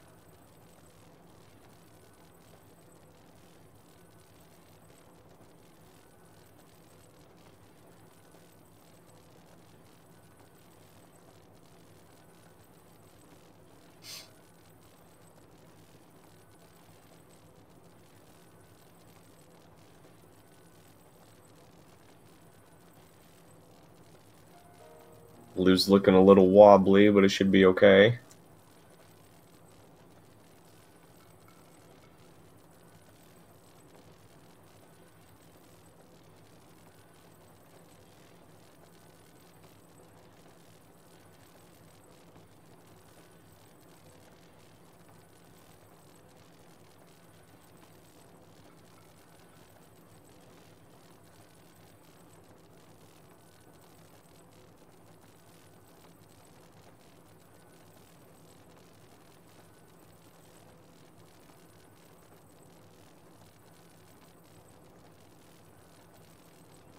Puppet's going to be making his way into the city. We'll see if he gets hit by the Rudania cutscene. He does. So I guess that's standard. I feel like that's probably pretty standard. I'm not sure if he was too low or not. They have to warp out, so I guess they don't warp in this. They use a flying machine. since they have that flying machine already, they may as well just come down here. So there's another fun fact with the flying machine. Because of how fast he made it into Zora's domain, Zora's domain's not really sure what's going on. So he skips a cutscene coming in and is able to immediately talk to the big guy here and everybody else. So sometimes he has to wait to load in that area. PuppetMaster's going to be buying his pants. He's going to be making his way to the fireproof lizard.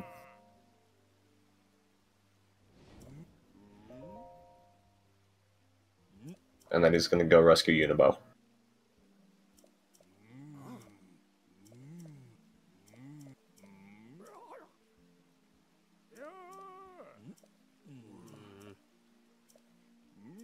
There's also the power that you get from Ruta, very handy for the boss fight in Fire Blight. So you'll be seeing that used later. But that is also why Ruta is done first. I guess that is why Ruta is done first. Because they can only afford one pair of pants, they're going to be on fire while they're in the middle of a volcano. So they're going to use that to power through the fight. So that's why we do Ruta first.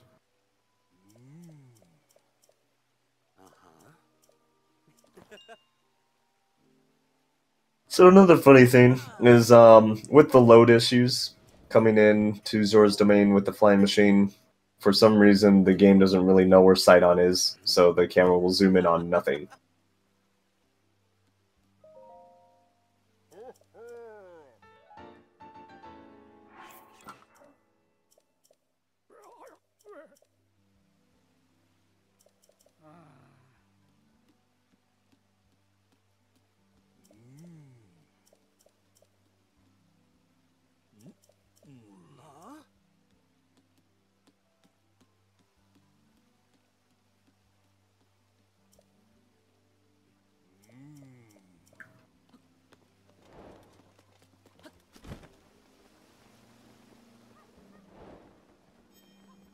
Lou has to watch a couple of cutscenes in order to proceed with the Ruta quest.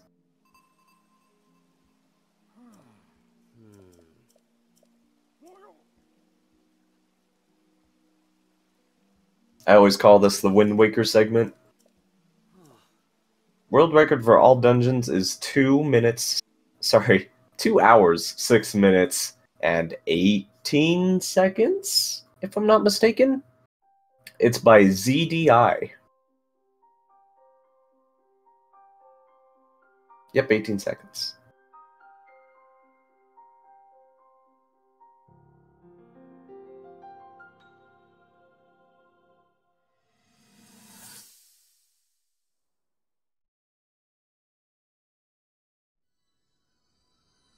Dang, 1 minute and 18 seconds.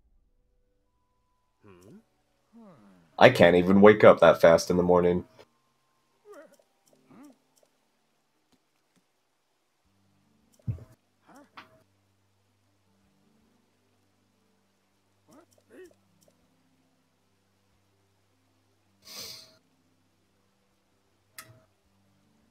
I'm not sure if this could go sub 2. It could probably get pretty close.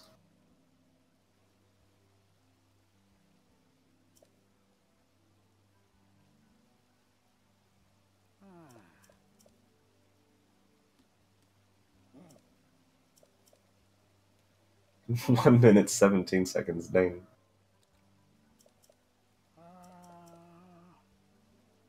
Puppet's gonna be making his way to the Goron Elder to get his 3 fire potions.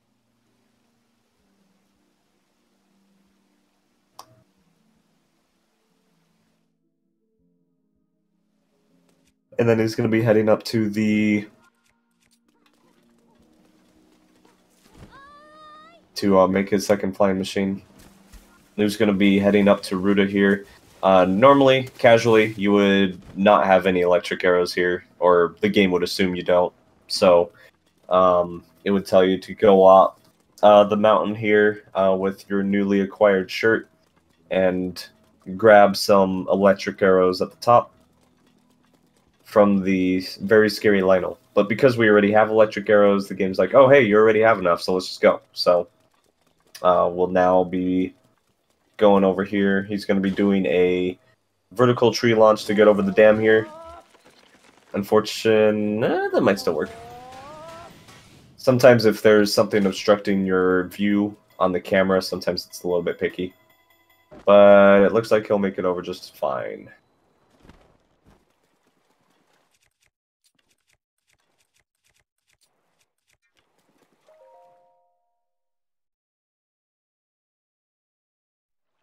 Ah.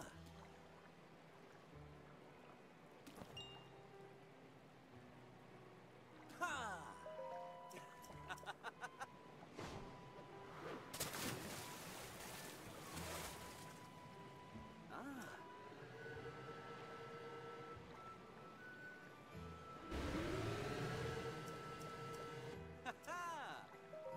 Ah. Ha-ha! Ah.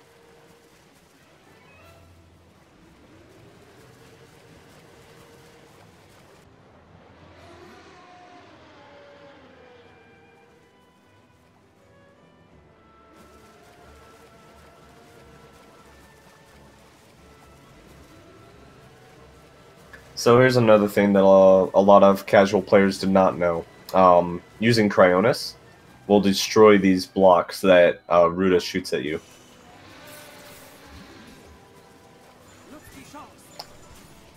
Most players like myself, I think, used arrows or other means of knocking those out of the way. So you can two-cycle this boss, or this onslaught here, I guess, very easily. He's gonna wait a second here to wait for these second set to spawn here, and then he's gonna take him out very easily and just go right back.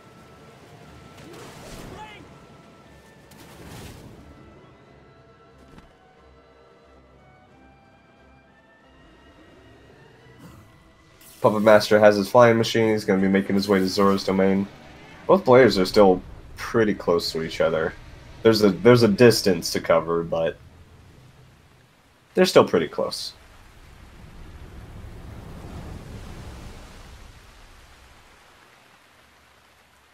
Huh, yeah, I guess I don't know. I'm stupid. I never thought, hey, Cryonis.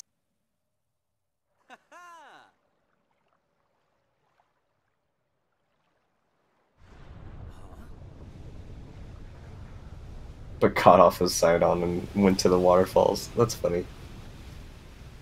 So, Lou's gonna be entering Ruda now.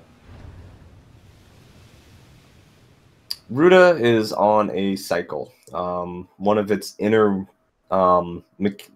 mechanisms is on a constant spinning cycle from the moment you load in. So he has to go somewhat fast through this dungeon in order to make it in time to the cycle that he needs to get to in order to be fast. Otherwise, he's going to be waiting there a little bit. It's pretty. It's not hard to get, fortunately.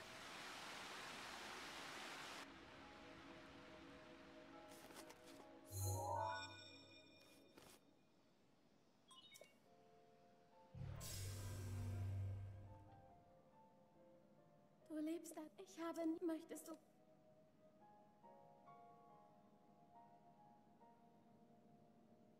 Puppet making his way into the Zora throne room. Gonna be waiting for everybody to load up.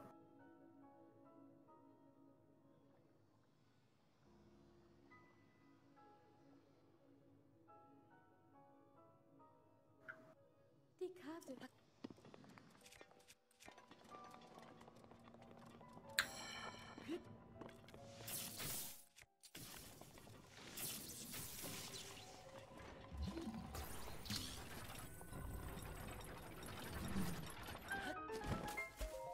Oh, that's quite the spin. I wish I could do that. 4 Kontrollen...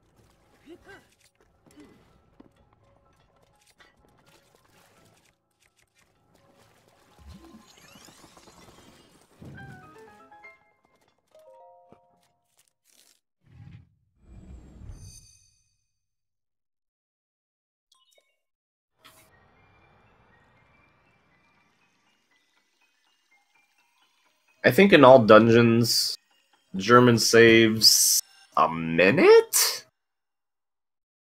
Probably not a minute. It's more like well, it could be. It saves a decent amount of time.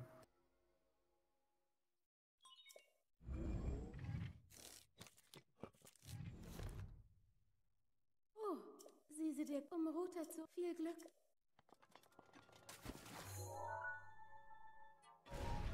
Japanese is actually the slowest language for this game, coming in first next to English in second. Or it might be the other way around. Both English and Japanese are extremely slow in comparison. If you are playing on like a US console or a US version of the game that doesn't have German on it, your next best bet would be to use French. French, Italian. Sorry, I guess on the console for Wii U it's French. Switch, you can pick any language. But on the Wii U, you would have to play in French. For text. English was slower than Japanese? Okay, so I had it backwards.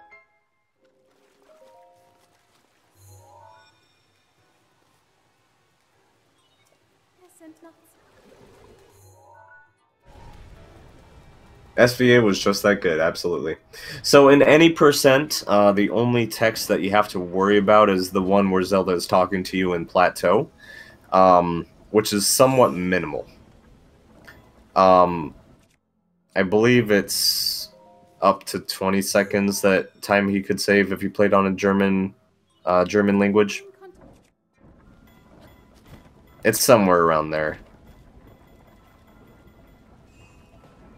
See how he's going to have to wait for the cycle here because he screwed up just a little bit. Pretty tight, unfortunately. He did for a while. It is now Wolhike-san who has the world record, and he uses a lot of the newer strats. But SVA did hold on to that world record for quite some time.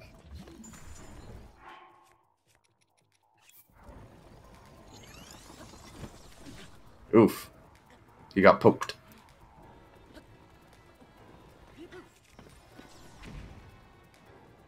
How did I sign up to be commentating or running?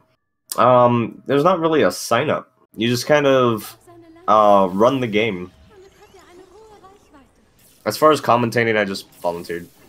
I was off work early and Specs wasn't doing it, so I was like, hey, I'll do it. Lou is unfortunately not going to be getting the one cycle Water Blight. Water Blight's a bit complicated, unfortunately. Sometimes he's a bit like Wind Blight, where he's a bit random in a lot of cases. I guess they're all somewhat random.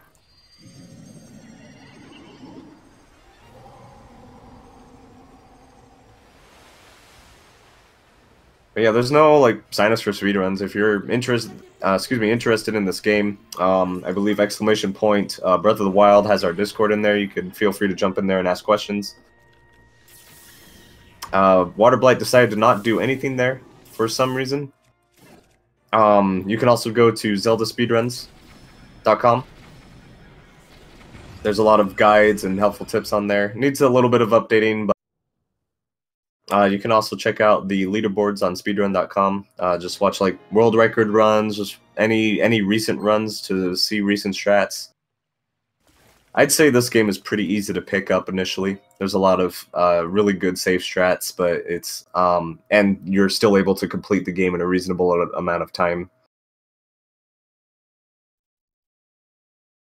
Very, very easy game to start off with if you really like it. Looks like Puppet's gonna be walking here. Or trying a different tree. I didn't know you could... No, he's gonna be walking. He thought about it. Oh no, he's still gonna be trying a... He's just trying a different tree. Okay. If I miss that tree, I usually just move on, but... To each their own. It probably would still be faster to do it this way. Unfortunately, he misses it, so he's going to be walking now. And now Lou is going to be finishing up Ruda, so he's going to make his way back to Death Mountain here. Oh, he's going to reload for this. Okay.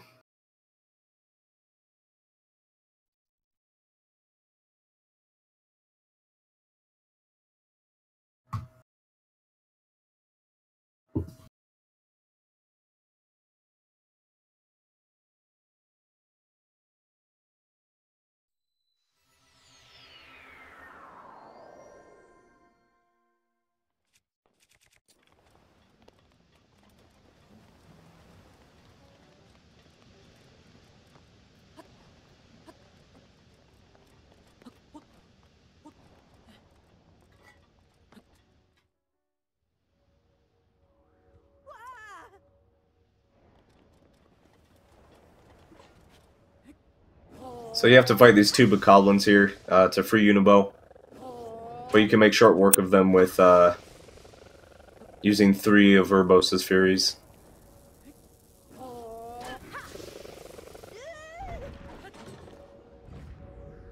They're just gonna do a quick swipe up there to make sure that the cannon starts moving while he's in this cutscene with Unibo.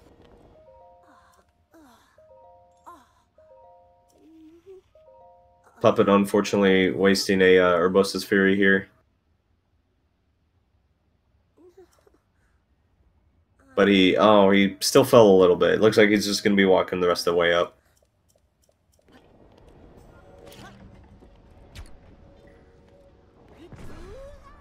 So the Unibo climb up Death Mountain is a escort mission where you have to walk up the mountain with Unibo, go to each 3 cannons, and use Unibo to attack Rudania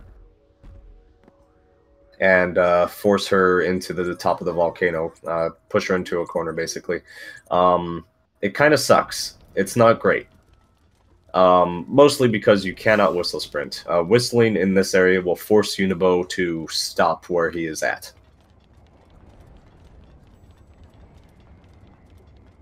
There are ways around it. You don't really need to run since you have to wait for Unibo anyway. Unibo walks and moves really slow. But you still have to constantly keep moving. The trick with this area is that Rudania here is going to push out a ton of sentries to try and be eyes for her, I guess. If you are spotted, you get into a small disaster area where Rudania will shoot, or I guess whack, Death Mountain, and hell on earth will rain on fire. Rain fire from the heavens. Sorry, I can't talk. So not only do you have to move Unibo up this mountain, who's slow and kind of derpy, and a lot of times goes a completely opposite direction of where you want to go, you also have to deal with those things. Is there an MM%? Is that MM for Master Mode?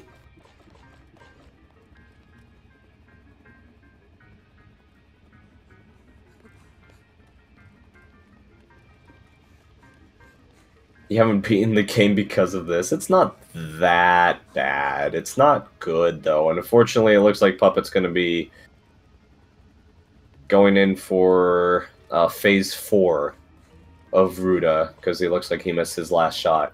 This is actually the worst one to miss, and you'll soon see why. It launches 10 blocks at you that you have to get rid of.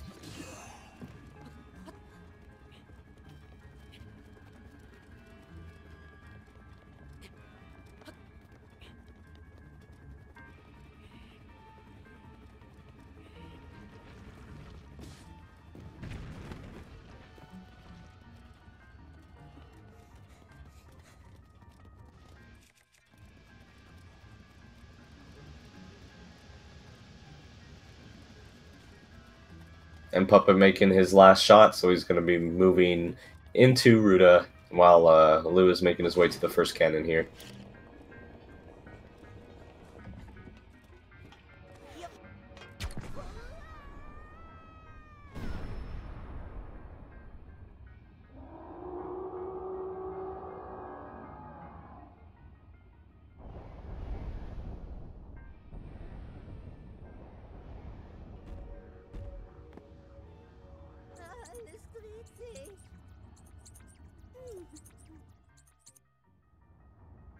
Schnell! Schnell!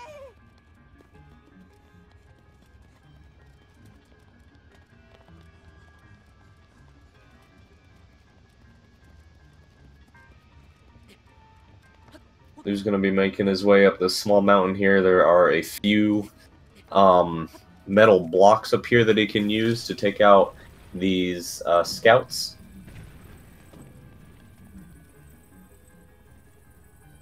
This one's a little bit finicky, unfortunately.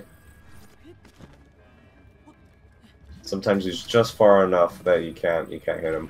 He's going to be holding on to this metal block for a little bit, because it'll come in handy here in a minute. Call for Univo to follow him.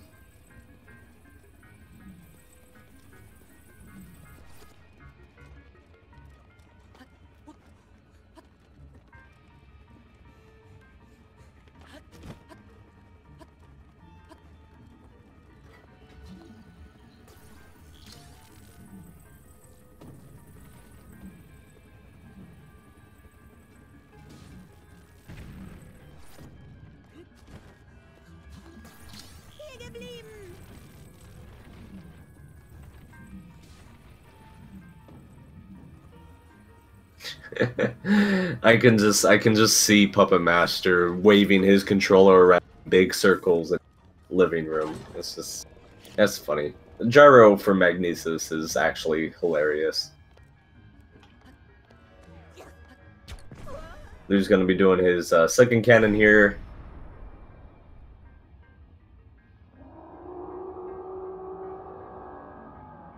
Just say Edo Bean. If only.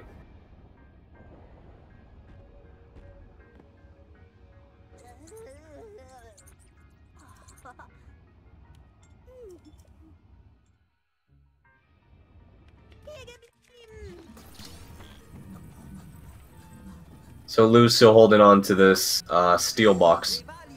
He's going to be taking out these two guardians up here, and then he's going to get rid of it for this next section here.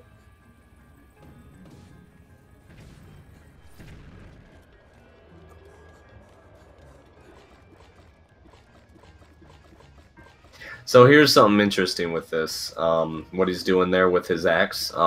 Since you can't whistle sprint in this area, you can kind of pseudo do it with the weapon by drawing your weapon and using matching sprint at the same time. It allows you to do something similar to whistle sprinting. Not exactly the same, but it helps you get through the area just a little bit faster. He's going to be guiding Unibo around this first guardian here, leaving him down there, and he's going to take out the other two. Hi, Specs. So, Puppet had a little bit of trouble with stasis launches early on in Rito. His flying machine failed once and fell into water. It was fine otherwise. Lou also dropped a flying machine at one point, but he was able to recover.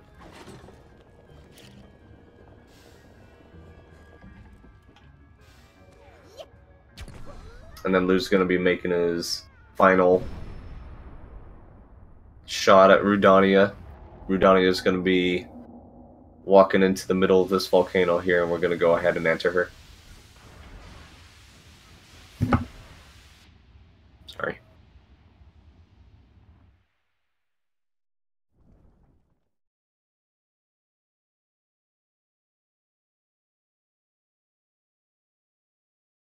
Puppet Master is going to be finishing up Ruda here and starting his fight with Water Blight.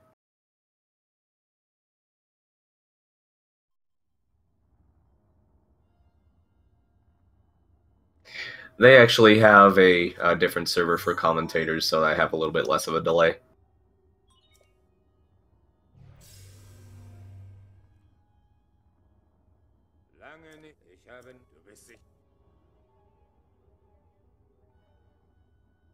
Yeah, that was a really good escort for Lou. Lou's going to be entering Rudania. Rudania is somewhat technical. It's not terrible. There's a lot of shots you make in the dark, literally. It's actually a really fun dungeon. I would have to say that as far as like playing through a dungeon during a run, this is probably my favorite. I just really like going through this dungeon. So he's gonna be throwing a bomb here in front of that door, and he's gonna be using the light from the door to make this shot here. The bomb also blows up a barricade on the door so that it allows him to get through. He's gonna be activating this first shrine here. And he's going to be moving forward. He's going to be using the light from this torch here to light up the final torch on the other side of the room. And it looks like he missed, so we'll be doing it again. It's a little bit tough. There is a little bit of a setup, but sometimes it just bounces off and you don't see it. So he's going to be getting the map here.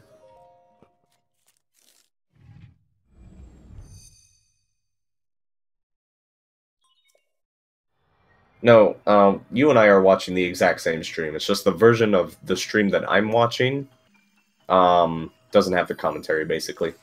And then the version that you're watching just has the commentary over it.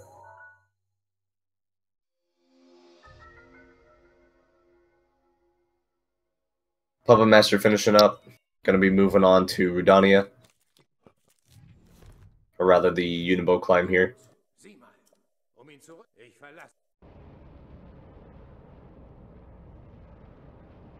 So this is personally, I think, my favorite strat in the game, maybe? Or one of my favorites. He's going to light up this torch, or sorry, he's going to light up his arrow, make a shot just straight upwards, and it's going to activate that torch at the very top, moving that orb forward in order to get to one of the terminals.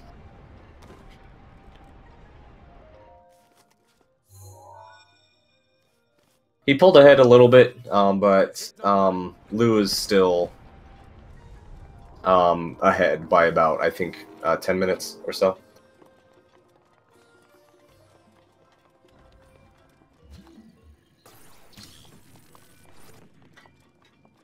So here's a neat little strat. You can just climb through this door with a crouch.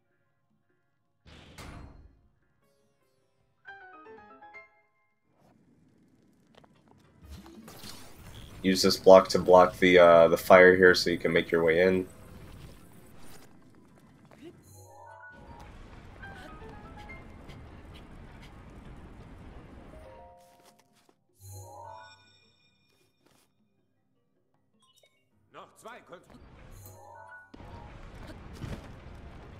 And then he's going to be making his way back out with another crouch so that he can activate the second to last terminal down at the base here.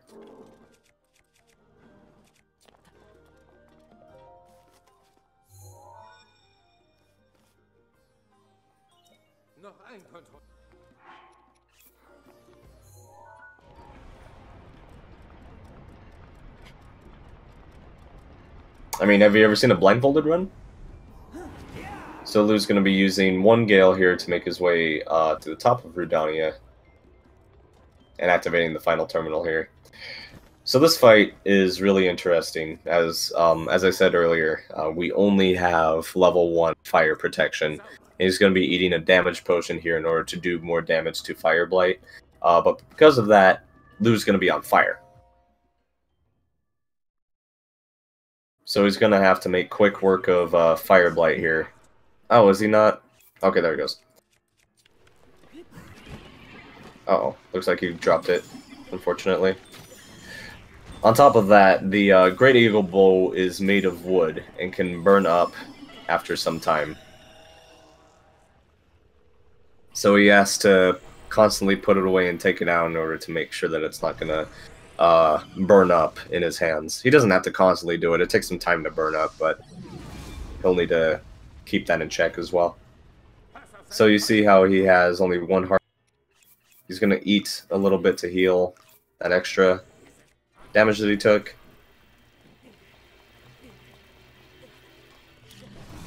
Throw a bomb at him. And this is where Mifa saves her lives. Unfortunately, he didn't get the sidestep, so he's going to be doing another cycle.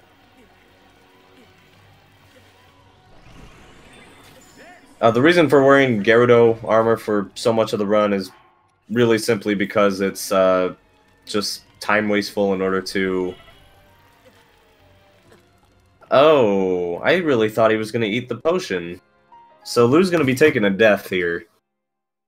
Sorry, it takes more time to equip other things. And we get very minimal armor. So we're only going to be equipping what we need. So Lou's going to be redoing Rudania, or sorry, Fire Blast.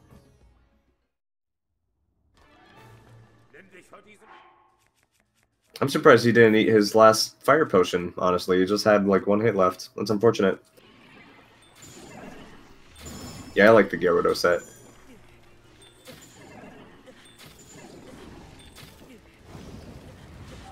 Oof. So he's going to take some damage here and get an early Mifa, unfortunately.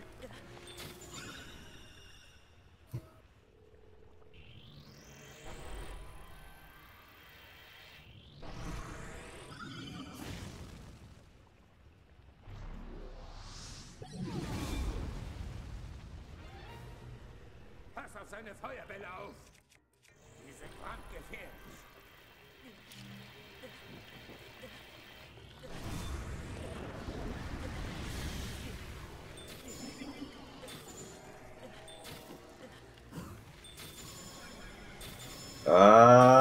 Oh, he makes it. Holy crap. That was scary. Lou gonna be moving on here. Skipping that heart container. Who needs it? Oh, sorry. I sat back a little bit.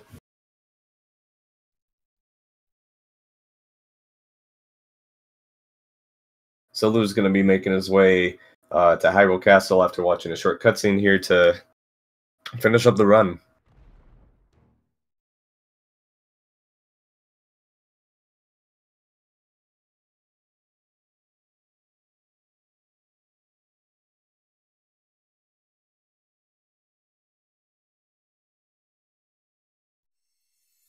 Oh, he did only cook 3 attack foods. That's interesting. Link. Ich danke dir. Du hast alle Titanen zurückerobert. Oh, okay, I see. So he uses the remainder of that attack in order to go into Calamity. Huh, that's interesting. Und ich warte auch auf dich. See, there's a few things that there's a few strats that I don't do myself, so it always surprises me when I see them. Because the run to the Sanctum is relatively short, that makes sense. He'll have just enough time to finish Calamity with that attack up potion.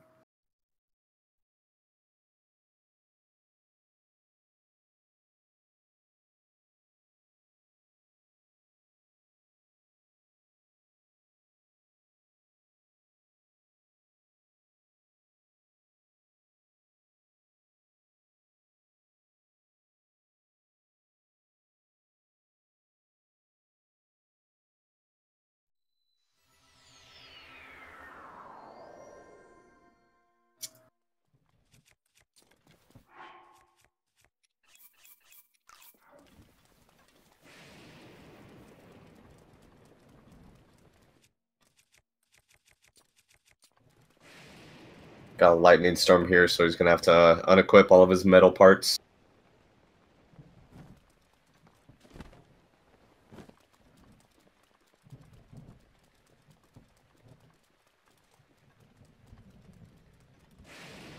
Puppet's going into the final segment of the climb up Rudania.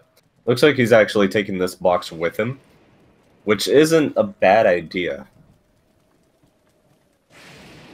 Especially since he has to wait for Unibo anyway. This actually doesn't waste too much time. And he'll actually be able to hold on to this one for sure.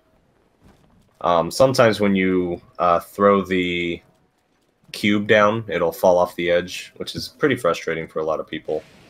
So holding on to that's actually really handy.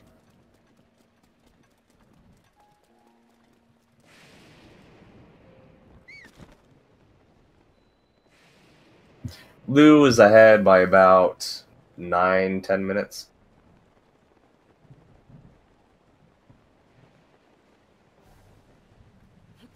Fortunately, it's slippery here, so... Okay, he made it up. Now that he has the Zora armor in this area, he's going to just be right in his way up.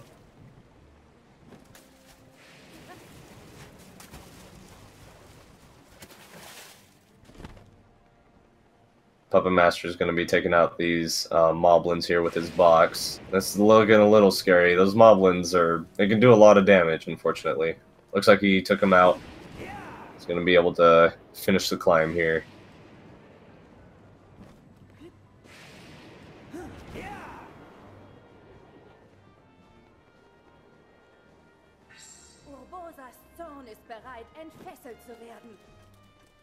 Urbosa's Fury up in just in time. He's going to be able to use that on Calamity.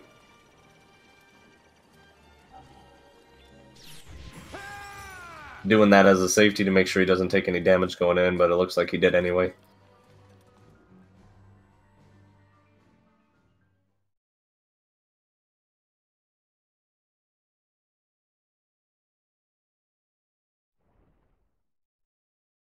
Puppet missed a few stasis launches going into Rito. He also dropped his flying machine into the moat around Hyrule Castle and had to reset there as well. Those were his major time losses.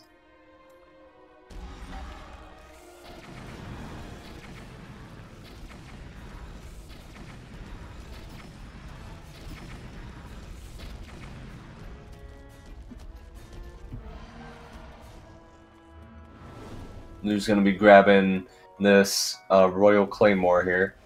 It'll be helpful during the second half of this fight. For now, he's just going to blow him up with a bunch of bomb arrows.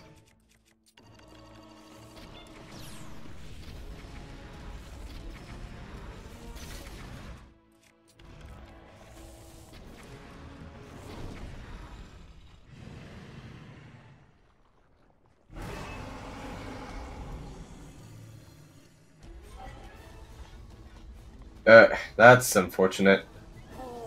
So here's where Urbosa's is handy here. It's just gonna make him fall. I don't think I've ever seen him just go immediately out. That's crazy.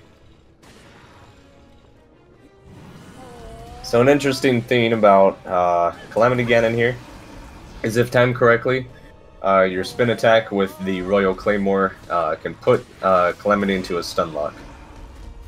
Unfortunately, he misses that one. He's going to be using a Flurry Rush here to continue the fight, which should take him out. Yep. And so now Lou is going to be moving on to Dark Beast Ganon.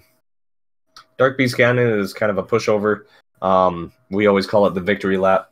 It's just kind of a run around giant beast and shoot a few targets. Still a very dangerous fight, I guess you could say. You could easily screw up here, so... But it's relatively easy and pretty hard to screw up. But it has happened before. Can you say it's... I mean, it still could be anyone's game. He could die here. Just saying.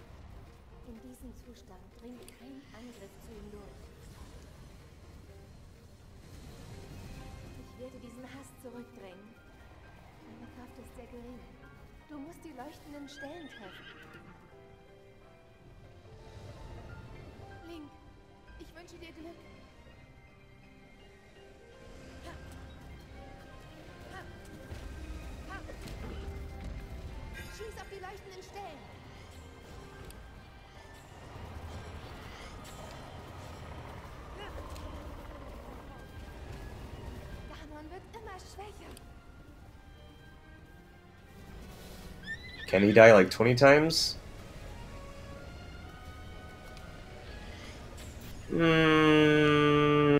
Probably.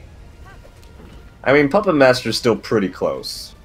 So I would say 6 or 7 times he would probably lose. Lou is not German. He's actually from Quebec. It's just that German is the fastest language.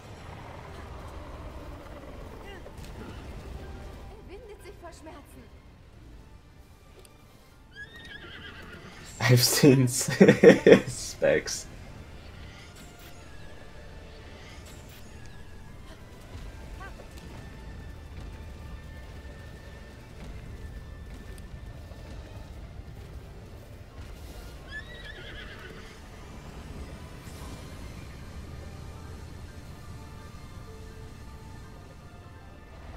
Lu making his final shot. Well, second to last shot. Nur noch ein bisschen. Dann haben wir ihn. Timing ends once the light arrow makes contact with the giant eye Sieh nur. Sieh dir at the genau top of Ganon.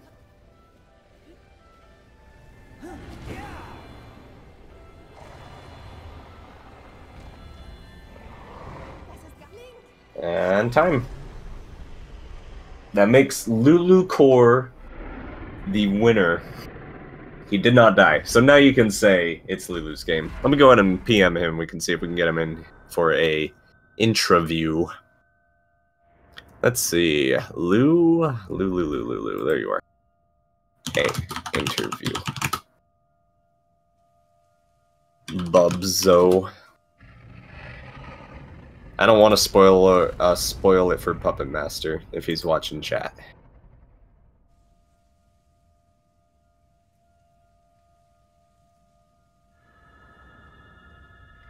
Excuse me. Hello. Hey. Congrats on your victory. Yo, thank you. How was your run? Shit. That was like okay. Till like middle, I was 3 minutes ahead, almost even 4. And after that chest launch, it just went downhill. Like I was sure that I was about to lose. There were some pretty significant mistakes on both sides, but fortunately, you had the least. In fact, I would say that yours was reasonable. You dropped Flying Machine once, but you were able to recover from that. Oh, dude, I wasn't even sure if I was able to recover that.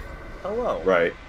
No. Congrats on your hold on. I hear myself in the stream. Do you have your stream muted? Yeah, I do. Mute your desktop also. Oh, okay. Yeah, I hear myself. That's my bad. Yeah, congratulations. It was a very close run. There were some pretty significant mistakes on both sides, but I can hear myself though. Did you mute desktop completely? In fact, I would say that yours was reasonable. You dropped Yeah. Flying Machine once. Yes, you were able to recover from that. Okay, it's probably just taking its time.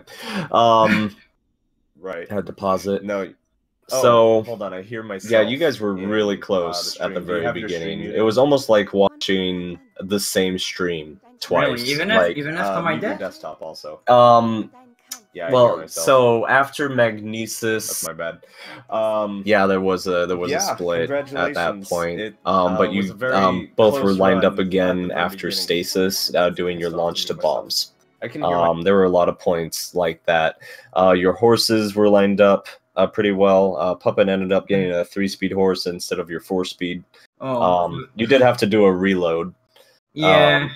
I was just like, whatever. I'm gonna pick the first horse I can get and go. Is there still a echo here? Let me reload. I mean, my Oh, they're playing system's music. sound is That's good. muted. I don't hear any No. echo on my side. Yeah, I was just making sure. Okay, that's good.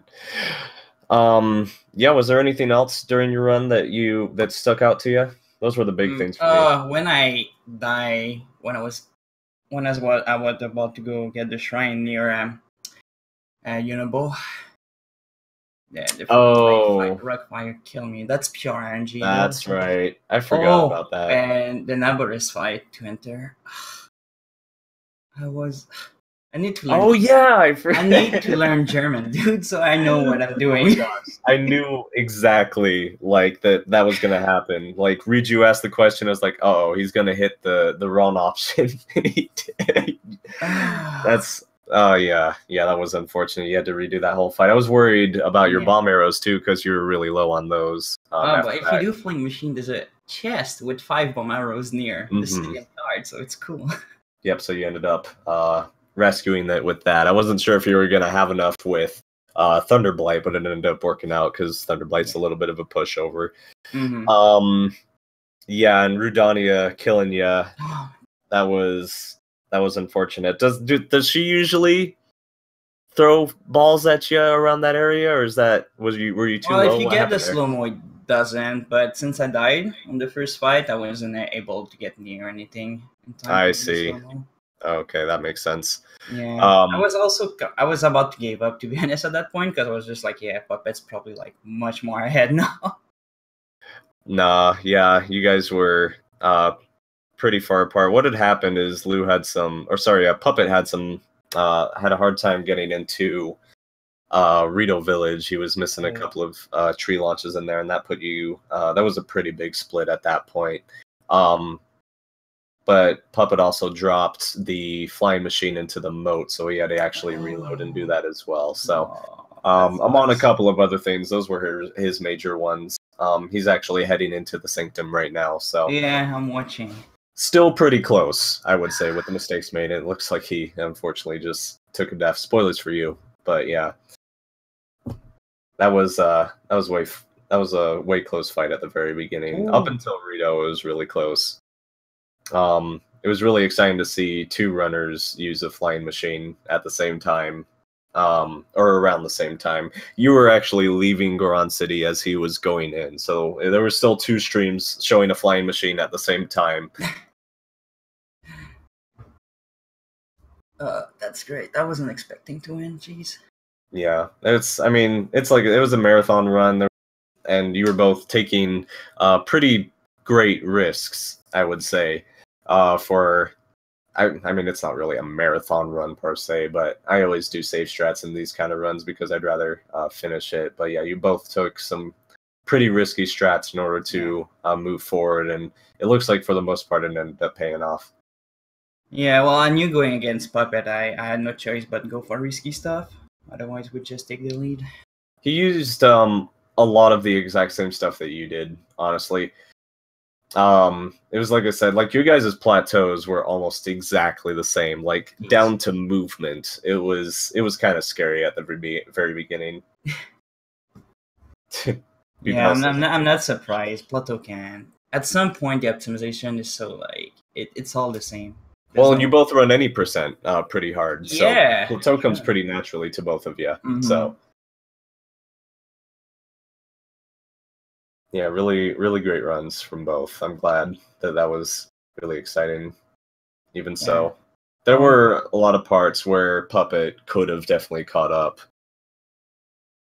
but you ended up saving it or just moving forward, fortunately. Yeah, I've never been too far behind my PB till like Daruk. What was your final time being 2:37? What does that compare to your PB? Like a minute behind PB. Oh, that's pretty good still. Yeah, if I would have kept like the lead and didn't screw up like any launchers or even Navarese, I would have sub 220 probably. For sure. But I'm glad that it didn't PB at the end, because going against those splits would have been like awful at the beginning. Right. Yeah, I hate getting good runs because I can never be better than that. Very great pace for a race, absolutely. Especially with a lot of our other runs getting close to like 3 hours, this was a very good time. Probably our two best runners, I think. Let's see. Twiki is there too. Oh, that's right. Yeah, that's right. Yeah, I'm gonna have to do way better against Twick. He doesn't even use flying machine, and he's insanely fast.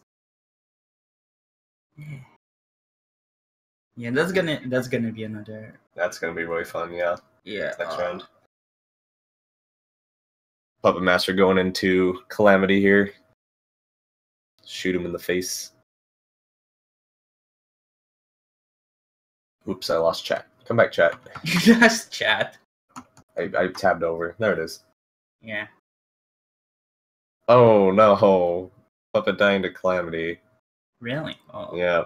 Spoilers. Oh yeah. He don't side jump or. Yeah.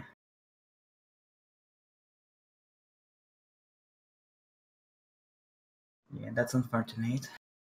That was because I'm not really completely. I am now, I would say, with the flying machine rat. I wasn't too familiar with it. Very early on, you both grabbed the piece from the Guardian, and Puppet grabbed it first, and I was like, I'm not sure if he meant to grab that or what he's using that for. You won it because you don't have any money to spend on potions. Yeah. 220 for a non-flying machine run is really good. Oh, in your match. Okay. Yeah, no, Took is still the fastest time, I think, in the tournament right now. What was his... Oh, that with the 220. I see what you Yeah. mean. Okay. Yeah, that's very impressive.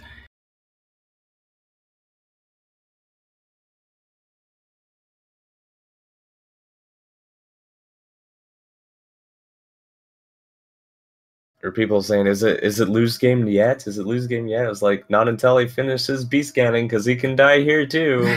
Yeah, no, it happened in one of my any percent run. I wasn't really looking where Beast Ganon was looking and just shot his laser straight at me. I was like, at least now you respawn like at Beast Ganon. Oh no. Poor Puppet Master, it's just not his day. Oh, it was a little bit too close indeed.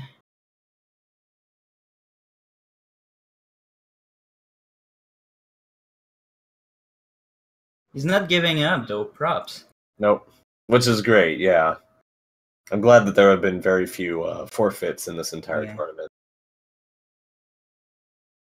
I always think that you should finish your run no matter how bad it is, because you can still farm golds easily. Mm-hmm. No, it's at a certain point you just gotta aim for the goals even if you're behind. Mm-hmm. It's always great to see some of best going down. That's still good practice. If you practice at the first half of your run all the time and always reset, then you're gonna be very great at that first half and terrible in the second. You're gonna be super rusty at the second part. That's why I tend to finish most of the runs when it's like long runs like that. Well, long. It's only 2 hours, but you know.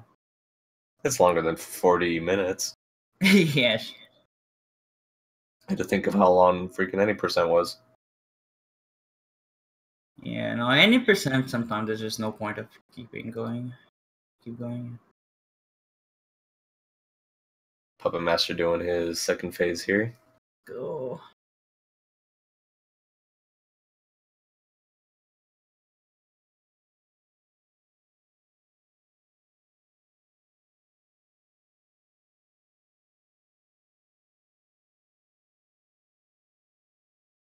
And he's down.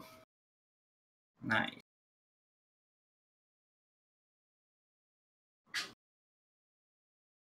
Wow, that was a better stun luck than mine, jeez. Oh yeah, you did miss one, didn't you? Yeah, I dropped one. I don't know why. I was pretty sure the timing was fine, but he gave me a good pattern after that. Didn't climb on a wall or anything. He climbed on the wall right when he entered second phase, which is something I don't think I've ever seen. He did not even went for a laser, which was weird. But with the Greater Gold, we shoot 3 bomb arrows, so cool, I guess. It's not as bad as any percent. Right. Oh, Puppet also got caught in the Yugi. He didn't like walk in front of someone. It was weird. He shot at the tapestry, and I think someone got damaged. Yeah, if the guard cuts on fire, it's for some reason it's gonna spot you. It's weird. Oh, that's weird. It spawned the targets on the other side of Beast. It's probably because it was on the other side a little bit more. That's weird. No, it's a thing, dude. Yeah, it's weird, man. No, man. Yeah, man. It's weird. Yeah, man.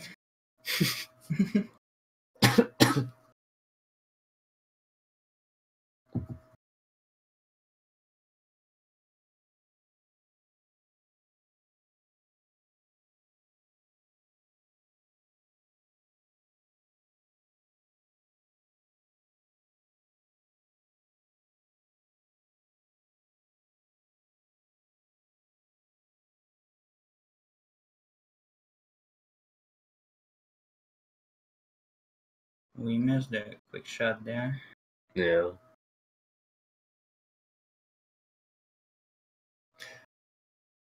Oh, does your Great Eagle Bow usually break during Calamity, or did that just happen?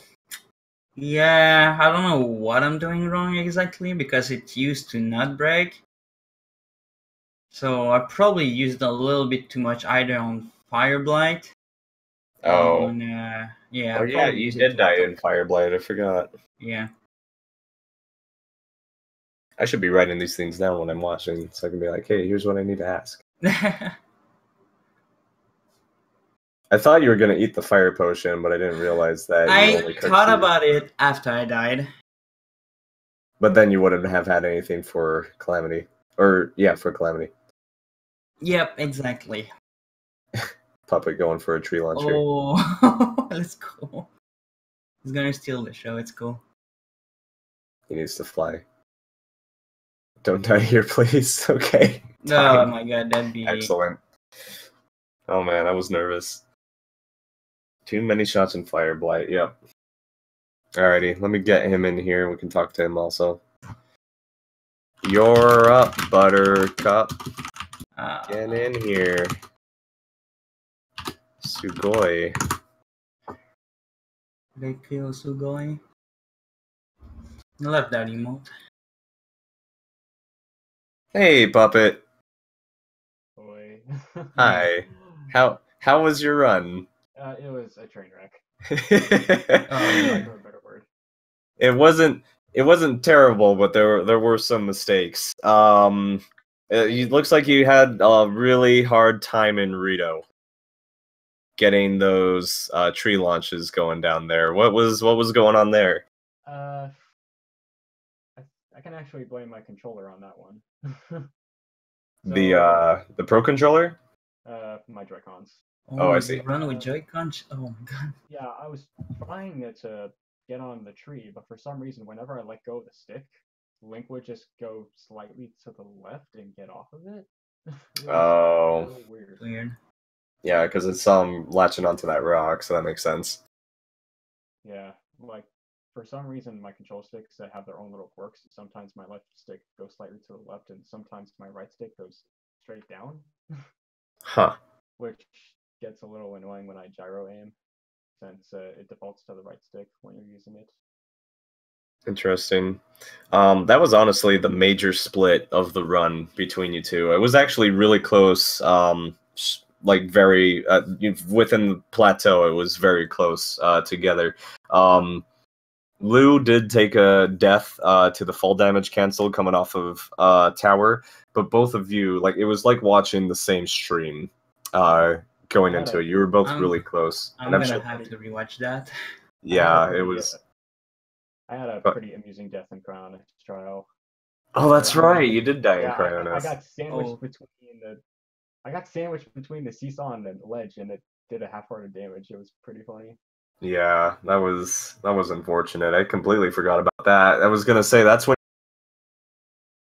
stasis and doing your launch to bombs. You guys were like on the same tree doing the same spin launch and everything. That was, you guys lined up again. I think Puppet had to end up walk. You missed that last tree launch going to Temple of Time, and you had to walk and take the ladder, if I'm not mistaken. Yeah, that's painful. But yeah, that major split was in Rito. You guys were actually pretty close altogether. I would say this is, one of the best times outside of Twick, who got a 220 in his tournament run. The times were still really good. You guys ended up being a total of like 15 minutes apart. But for the longest time, you were like 5 minutes, and it just kind of climbed up to 10 minutes after everything. I think the most painful time loss in my run was screwing up the first flying machine attempts. Yeah, that was the first time in a very long time that I failed Hyrule Castle flying machine, like practice included. That's what I was gonna say. I was gonna bring that up next because you had a hard time making that first box flying machine initially, and then when you did make it up there and you finally built your flying machine after all of that, you also dropped the first minecart into the water and you had to go retrieve it, which you did. And then after you got on the flying machine, it fell into the moat and you ended up having to reload and build the flying machine again. Yeah, then on the second attempt, it just seemed like I did it no problem. Lou ended up dropping his flying machine once over ground, so he was able to remake it, but he also took a death Ngoron City from Udania fireballs, and he had to go back and make the second flying machine again. That was so dumb. As soon as I activated the shrine, I saw like the fireball. I was like, "Oh, is it gonna hit me?" And right after the cutscene, boom, dead. Overall, though, Puppet, I would say like your dungeons were pretty solid. There was a couple of small mistakes, but you got like your launches.